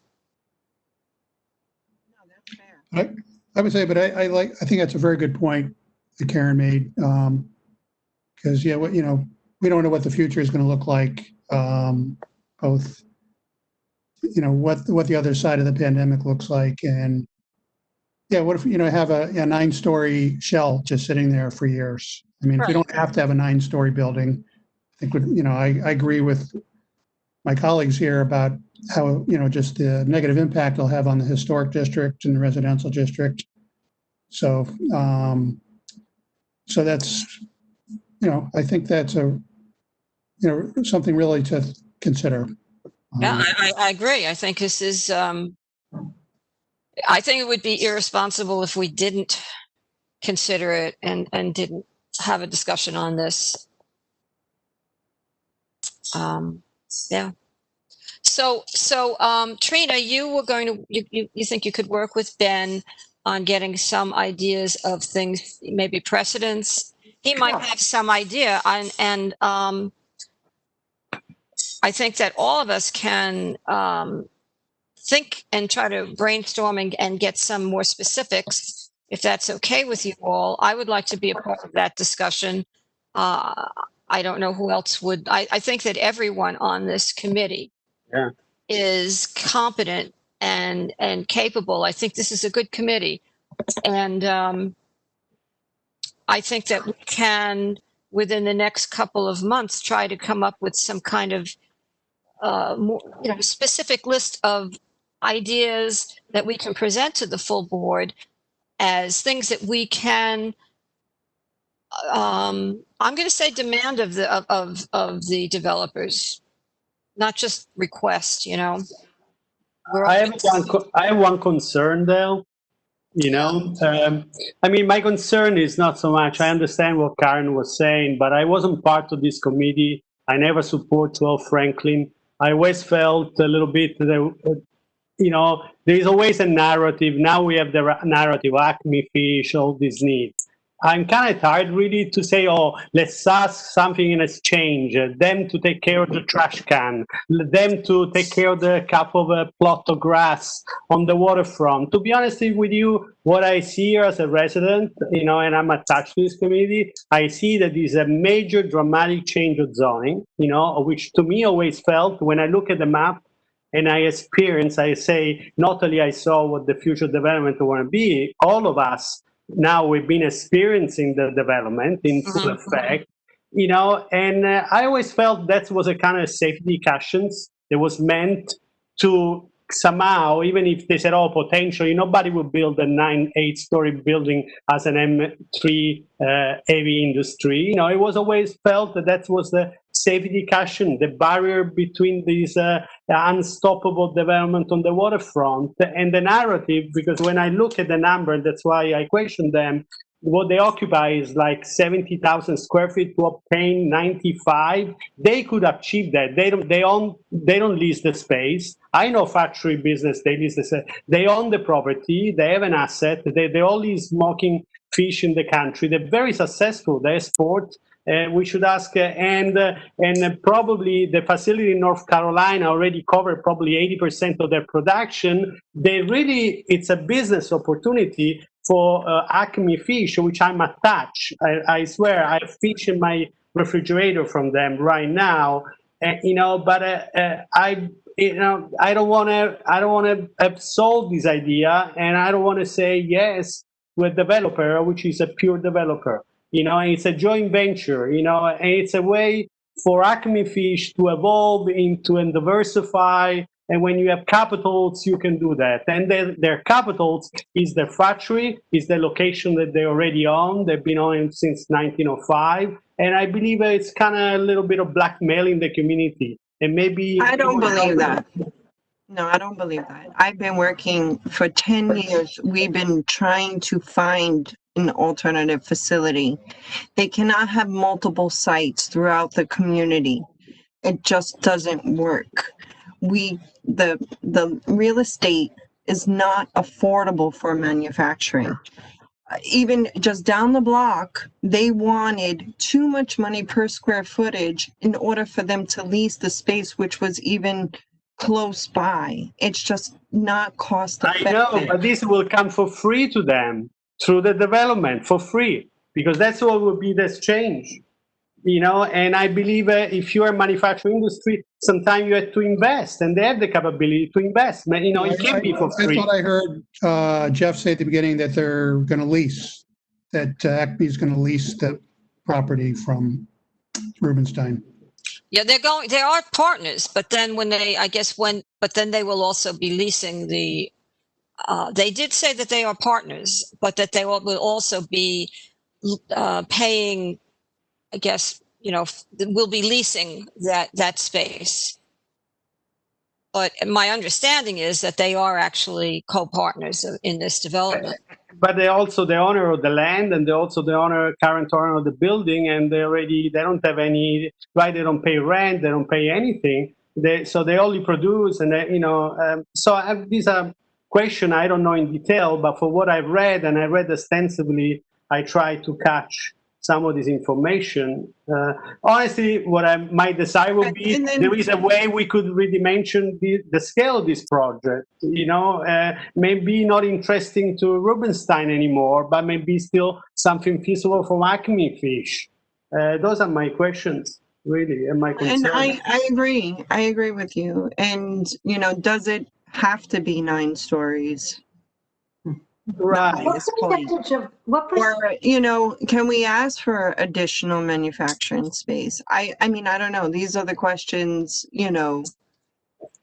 And you know what, Karen, 25 Kent, because I knew people that they've been participating. There's been show, one of my subtenants in my workspace did a show there. It's an iconic graffiti artist from the 80s, but there's all the graffiti beyond the street. So they've been popping up space because they didn't find the proper tenants, because they want large tenants, and they're not going to find these large tenants. So those are offices. It's not going to be affordable. It's not going to be office for me. It's not going to be office for Steve. It's not going to be, it's not going to be even office if you're a young entrepreneurial. It's going to be offices for a wealthy, established, large-scale business. And then they speak about food. It's going to be, all the commercial are going to be about food. The food business, the restaurant is in question right now with COVID. We have food business are closing down. What kind of food business? Big corporation, that I don't know. But definitely the single warehouse that is scattered around the M3, the M1, still give possibility for maybe, I don't know, maybe it's a lumber shop, maybe it's a cabinet maker is doing very well, but, still is a kind of individual business. But those are my question. I don't have an answer, but think about, guys. I mean, they did mention, as far as even if they wanted to develop on their own property, they would have to relocate. And it doesn't make sense for that matter then, So even if they wanted to build on their property. So has Rubenstein bought the whole block? Have they already negotiated? I believe they have an option until 2023 for what I read, but I may be wrong. I don't know how credible update is that information. So it seems they have an option until 2023. So this last few years to put together the deal and have everything working out. But to say, to make a comment to Maria, because you question about, can you turn this into residential, right? I believe the process, and we don't know what can change in terms of zoning, and with the economy may change and the COVID and all the things, but definitely from M1 to make some changes possible. All the building around SO area, they kind of coexist with some manufacturing, mostly town commercial, and lower residential. They are M15. So I don't know exactly. They said, no, it can be done, but definitely going for M3 to residential, not possible. From M15 is one step just there. So we don't know really what that could be. A luxury residential building with a view of the city, unprecedented view. It's within the industrial business never know. zone. The city, I mean, it could change with the next mayor. Exactly. Of course. So, They- so I can't, Yeah. I can't sit back and say, oh, we're protecting it and it's not going to happen, because absolutely you're right. It all depends on the administration that comes in next. And they would just have to come and ask for a change. That's all. They'd have to ask for a zoning change. Exactly. It's, it can't Nothing's happen off- the way it is, but they can ask for a change and they can show hardship. Look, The we thing have that office nothing's space. off the table. Yeah, Nothing's off the table later with- on. It's, nothing's off the table. But right now, as it stands, that won't happen. But like I said, Right. But they could ask for a change if they can show the hardship.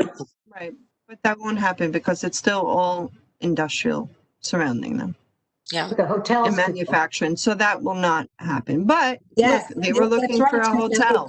A hotel, exactly, which is within Hotel. the M5. Yes, it is within the M5. Yep, absolutely. So they can do a hotel and then they can go from the hotel to residential. With the new rules don't affect M1, it's only M3 with restricting. Oh, no hotels. They would have to ask for Yeah. a permit within the industrial business zone.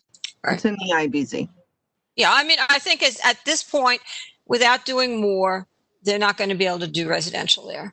But they admitted that, they would have to ask for a change. So But you have to understand, Acme Smoked Fish, when it came to the rezoning, they could have been included in the rezoning. They could have fought to be rezoned then. They didn't. It was the opposite. They wanted M3 for protection. So, they are committed in this community. So I don't want, money talks or whatever could change, but I just want to add their commitment with the employees and to being here. They would have been gone years ago if that wasn't the case. They could have sold their property and left. But when they you're are talking about committed. 10 years ago, they didn't have the other North Carolina facility at that time yet, right? No.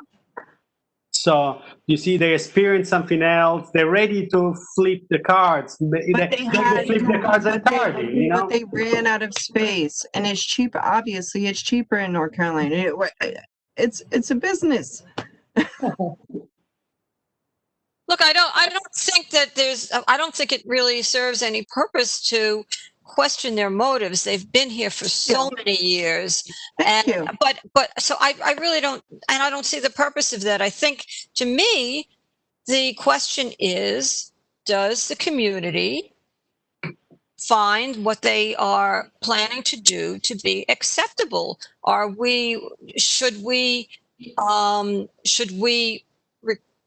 we ask that they scale down? Are we willing to say, look, we love Acme Fish, but we just can't condone such a large development? I mean, this is what we have to think about, and this is, I think, what the board members will be thinking about. And this is why I was glad. Residential developments that are still happening. You saw Rose Plaza. They're moving forward, and that's like 800 new apartments. Greenpoint Landing's on building 3, 4, and 5. And 11 West is building two of the buildings, 2 out of 5 right now. And that's thousands of new residential people. So to bring 2,000 people and 2,000 workers in every day, they're workers, which is good. But yeah. I mean, look, I personally think it's complicated. It's not simple, black or white. And I think that this is one of the reasons I was very glad that they came to present to us, because I figured this way now we have a sense of what our concerns are. We can present this to the full board, and by the time they get certified, the board will have had an opportunity to think about this, talk about this, and then at that point we will make a recommendation. I just wanted to make clear, though, that when I wanted to talk about the discussion that I want us to have about making demands from developers to take responsibility for infrastructure, I was not specifically thinking about this project. I was thinking of a broader thing. Actually, I didn't even have this project in mind when I brought it up. So the community may decide there's nothing they could do to help with infrastructure that would justify the burden that this development will have. On the other hand, we'll see what the other members of the community would feel. Maybe there'll be other opinions, but I think these are very valid concerns. And I have a lot here that I can raise in a report. And again, I don't want to keep you all night, but I think one question. Are they, with the zoning change and then with the setback, what he was explaining about the waivers for the setback, are they building their maximum square footage for that zoning on that site? I don't think so. They You could said go that they could go higher. higher. Yes, they could Go go higher. higher. They But, could go but, higher. but it's not, right now, it's a block. I mean, Right. because they don't have the setbacks. And are they maximizing their square footage? Or can we ask them to build a smaller building? And are they right now at their max? They claim they weren't. They claim no. They claim they are not at their max. But for what I read, Trina, is that what you can actually build as of a zoning is 235 approximately. That's what I read. 335,000 square foot, and they're going to 583. So we are more than doubling, what they would have done. So I believe that's based on that. Can we really mention that? And look what happened, Trina, right? With the argument that we build on Collier, even still we have the monstrosity there, hasn't been resolved, but definitely we chopped the top out, the wide top out. So we did that there, and we instill definitely certain doubts. So many members of that landmark committee, they're still questioning. There's still things are not working properly, even if they're going to have to resolve it at the staff level. Well, again, going back to this case, which is completely different beast, do we have an opportunity here to cut down and reshape and redimension in different sense, both architecturally, both urbanistically, and both in terms of a destination? What kind of space they're going to create, what kind of presence they're going to target, and maybe we can have some input there too. But And that's a good point as far as of right and what they're trying to build. And so, like you said, right now, how many stories can he go as of right? Again, it's say 100 square feet, width-wise, but then they could go, 20 stories high, and that would be Yeah, I think with an M3, you have to keep, as you go up a certain amount, you have to go back and go back. So it's sort of like a Babylonian temple. You have to, Those are the setbacks, right? yeah. Right. So, yeah, let's But I think that M3 restricts uses, so they probably, with the M15, were more, flexible with. Flexible. Yeah. Yeah, I'm reading here an article. It says current zoning for the property only permits a development of about 233,500 square feet. The proposed expansion supersedes that limitation by more than twofold. This one, an article was on Indian Bay Marinani in, I don't know what was this, probably a while ago. I probably read it. Well, on July 30, 2019. I can forward a couple of these articles you probably have read. They're basically, they're going for what the IBZ text amendment. The people are going for the M12s and getting the light manufacturing to get the extra density. They're kind of doing the same thing. So they're just going M15 and they're getting it right away. And back to, before I forget, back to the points of what our asks moving forward to developers or / demands, how you put it. Would it be beneficial since, again, we're talking about infrastructure, we're talking about environmental, and we're talking, parks. So would it be beneficial for us to have a meeting, like a separate meeting with the environmental chair, transportation chair, and kind of pull ideas together? I mean, I think we all are on different committees, and subcommittees, but I'm just wondering maybe if we're going to go that route, maybe it would be best to pull those chairs in and, have a brainstorming. Absolutely. Because if we come up with something with respect to transportation, we really should check with the transportation chair to see if this is something that makes sense with that committee. I guess you're throw that out there. Yeah, you're on the transportation committee, aren't you? Do you want to see if you can arrange for some kind of communication or?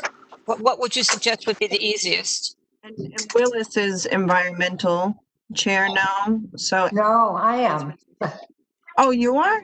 Yeah, but Willis should be, and Steve should be, but I am the environmental chair, which is crazy. But Steve is the So confused. committee. Is he co-chair? Willis is just on the committee. She took it away from him. Yeah, that's another story. Yeah. But if as it is, Trina is on both committees, and we will be working with Trina with respect to the environmental and Steve. But in terms of transportation, Eric, yeah. is Eric is the chair, right? Yes. Yeah, he is. So perhaps we can come up with some ideas, and we'll check with Ben to see what kinds of precedents there are. But in the meantime, why don't we also see if we can have a even a conference call? I don't know how the easiest way to do this. You might want to, Karen, you might want to check with Eric, and maybe you'll want to be in on that meeting too, since you've been a part of this, the transportation for so long, Karen. I don't know. That's up to you. So I don't know if we want to throw a capital budget into it. I mean, it kind of goes into our district needs, that we need development is going to stress our infrastructure, then we need either lean on the city or lean on the developer. Yeah. I am on the capital budget. Oh, that's right. committee. So is Steve. Isn't Steve on? Steve, no, you aren't you? Weidberg, yeah. He's the Steve chair. Weidberg, but Steve Chesler, aren't you also on that? I'm no longer on that committee. Oh, okay. All right. Well, I am. And certainly Steve Chesler could be involved. I don't want to make this too big because then it'll, Well, Steve's on it for environmental too. So Steve Chesler is. yeah, he's just not on the budget, but at least he's environmental. So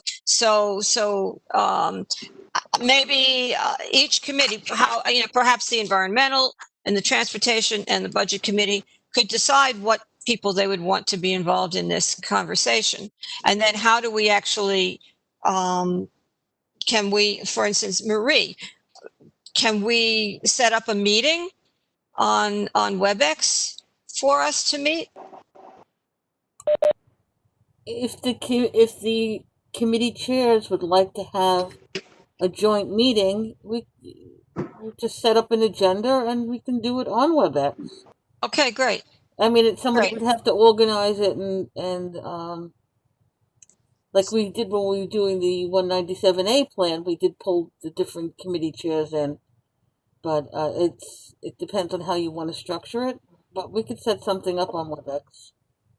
So do you suggest that we work first with Ben just to find out what some of the precedents are, and then we set up a meeting that with the different committees on WebEx? Does that make sense?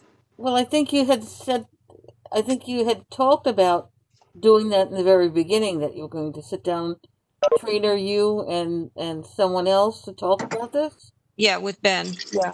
So why don't we do that first? You want to do that Okay, first? I'll do that in the next 2 weeks. So hopefully I will have Ben's attention and can come up with a good list. Okay.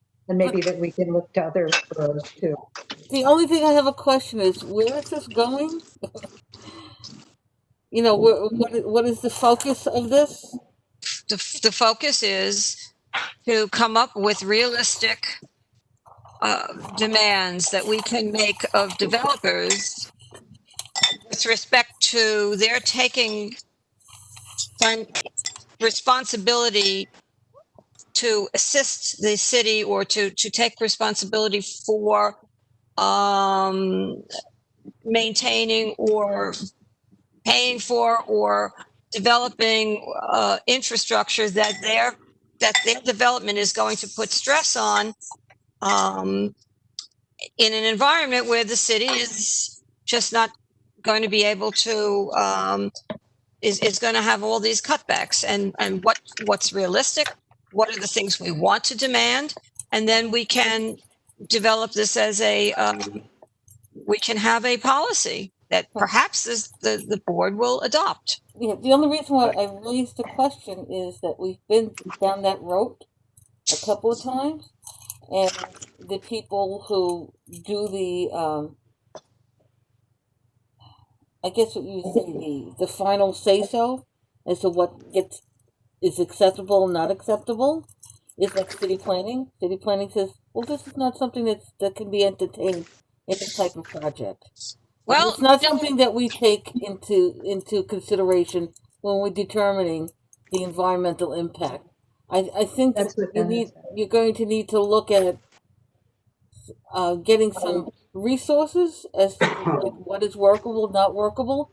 But then you're talking about policy, and then you're talking about an amenity.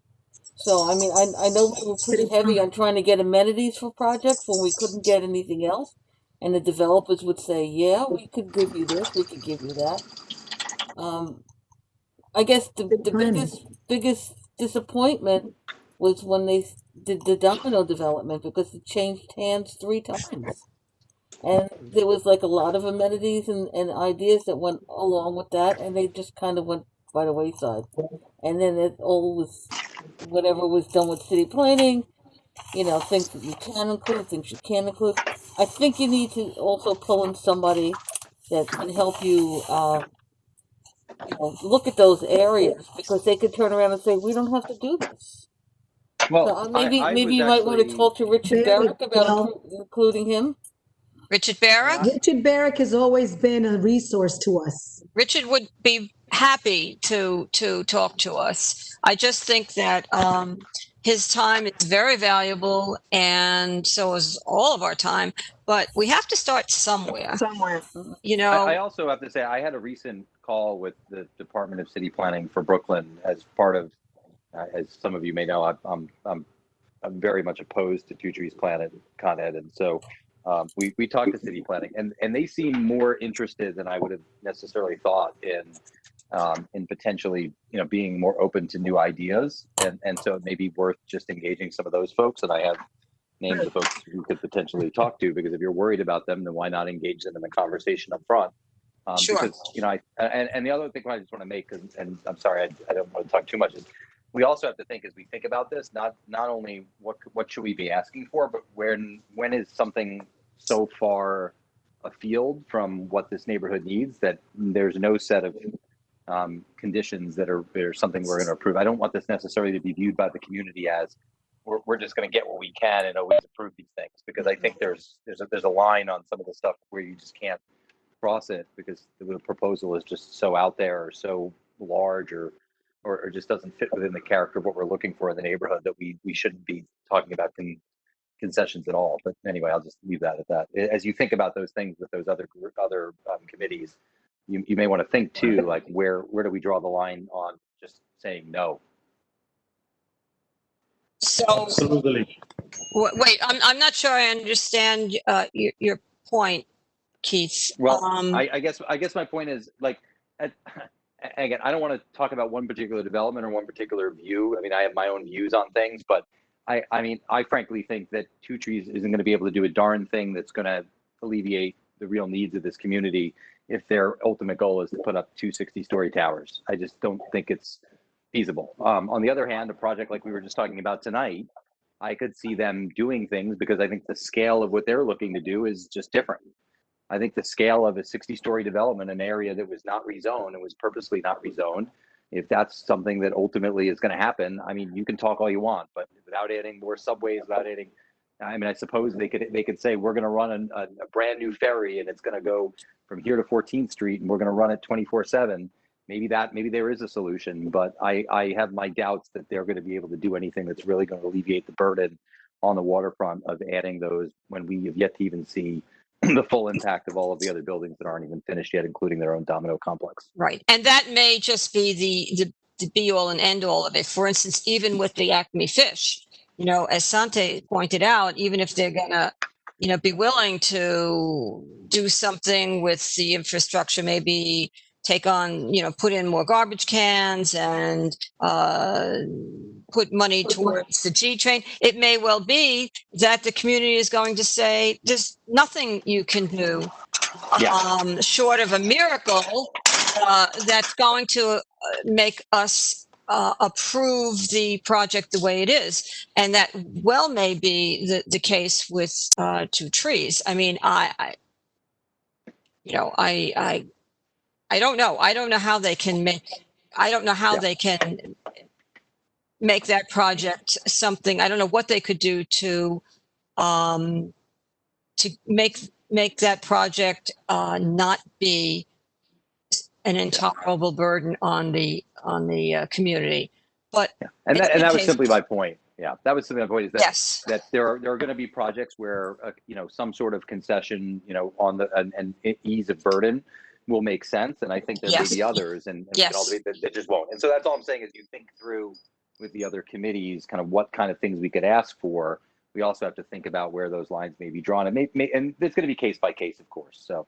And I think it's a very good idea to work with city planning. And frankly, they're also, they've shown themselves to be very willing, but we have to start somewhere. And I feel that we don't want to start with a group of 50 or even 20 or even, 20 people. We want to, maybe we can check with Ben, find out what if there are precedents. And Santi, it would be great if you could send us that article you were talking about. I'd love to see it.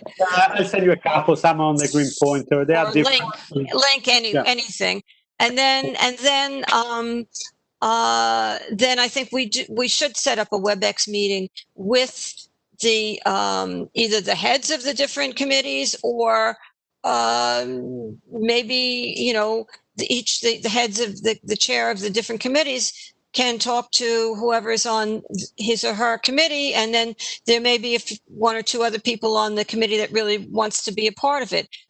But then I think from there, then we can decide, okay, let's bring in city planning. Where do we want to go from there? But I'd like to, I personally, I mean, I'm just one person here. This is totally up to the discussion. But my thinking is, we meet with within ourselves, basically. In other words, we meet, several of the people representing the different committees meet, and then among ourselves in that context, we can decide who else we want to bring in, like, for instance, city planning. Richard Barrick is always available, whatever, if that makes sense to everyone. Yeah. And I just want to point out that, once we establish this, again, we as a committee definitely should be going to these hearings, well, virtual hearings, whenever they start or come up, through the environmental, impact statement hearings, so that we could say, we're overburdened. This is what we need, and to get it included into, the applications, during that process. So Because Ben said that's the only, if it's not there, then you can ask for anything, but it won't. exactly. So once we have this and use it as a toolkit, and again, that doesn't mean we're not going to be against projects, but at least we have something to, if we feel that, I mean, we could ask the developers, even if we love the project, for them to contribute to our community. Absolutely. So we could be against, we could be for, and still try our best to get something back for the community. Absolutely. Absolutely. All right. If that's it, I think we can say goodnight, and thank you, everybody, and thank you. See you all at the just add something unrelated. Yes. The beginning of the night, Katie Naplatarski was on just for a moment, and she had to get off to go to another meeting. But she was I'll just read her, said, I'm wondering if at all possible ULERP meetings can be put on the calendar with more prior notice as much as possible. It'd be great to have more advanced notice of meetings if possible. Yes, well, again, we have a regularly scheduled schedule. It's the first Monday of every month. unless of course there's a holiday. So she can, we're back into our regular first Right. Monday of the month. Can I just say one more But it thing to wasn't all on the of- calendar. Yeah, but just to her point, Oh, wasn't okay. on meeting, a notice, I don't even know if a notice even went out to us, before Friday. And I just feel like the community should really have their notice Yes, of course. Well, it is. way out in front. All right. So, Marie, I think now that we're back to our regular schedule again, we can put that on the calendar. It's the first Monday of every month, unless, of course, as I said, it's a holiday. I cannot post something. I can keep it on the calendar for ourselves, but I can't post something without an agenda. We can keep the calendar saying we have this and this date, but I cannot schedule a meeting without an agenda. Okay, but they can, it'll be on the calendar, right? So people know that that's when the ULIP committee usually meets. I cannot post something without an agenda. Is that a city policy? I cannot say Can- that if can it's you a have a city standing hall. All I can meeting? say is that we can block it on our calendar, but I can't post anything unless I have an agenda. Okay, so how do we let the community know that our regularly scheduled land use meeting is the first Monday of every month? You can add a blurb on the calendar, Yeah, can you just put it on the website? the website, yeah.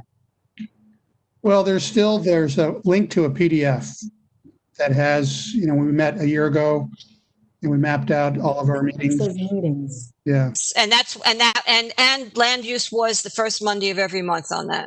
But it's a little link on the, We're coming up to the everyone's end of the gonna calendar year where we're going to have to do the calendar over again anyway. see. Yeah. So, I mean, what do we have? We have, if there's no ULIP items, then we don't have a meeting. Yeah, I need an agenda to run a meeting. Well, can we agree that next month we will meet again at least to touch bases on this request on this item of coming up with a policy of what kinds of things we can ask for the developers with respect to infrastructure? Can we agree that we'll have another meeting next month on that? That'll be on the agenda. Is that all right with everybody? Sure. Yes. Yeah. So we've got something on the Yes. agenda then. We have something there. Okay, Marie? Just email me with the information and then we'll take it from there. Okay, Okay? all right. I just want to say one thing quickly to everyone. This is something that has really been on my mind since the last time when we were dealing with the lawn and whether the lawn of the development could be, what was it, 420 Kent, I think. Was it 20 Kent? It was 420 Kent. Yes, and the lawn and whether we would allow them to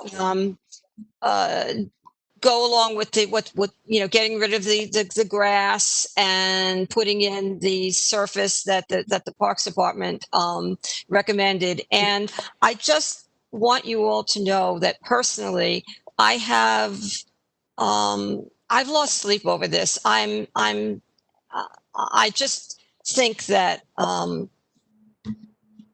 I would recommend in the future that when a developer comes to us and they present green space and a lawn, that we make it a point to have them show us how this is going to be. This is not really positioned in such a way that it's really basically a pass through, and that to show us how they can cordon it off and they can guarantee us that this design enables them to protect that lawn space. Again, I have fought so hard to just to keep as Sante said, every blade of grass, and I don't know, somehow I certainly didn't see it coming that this lawn was situated in such a way that they couldn't really just have it as passive space.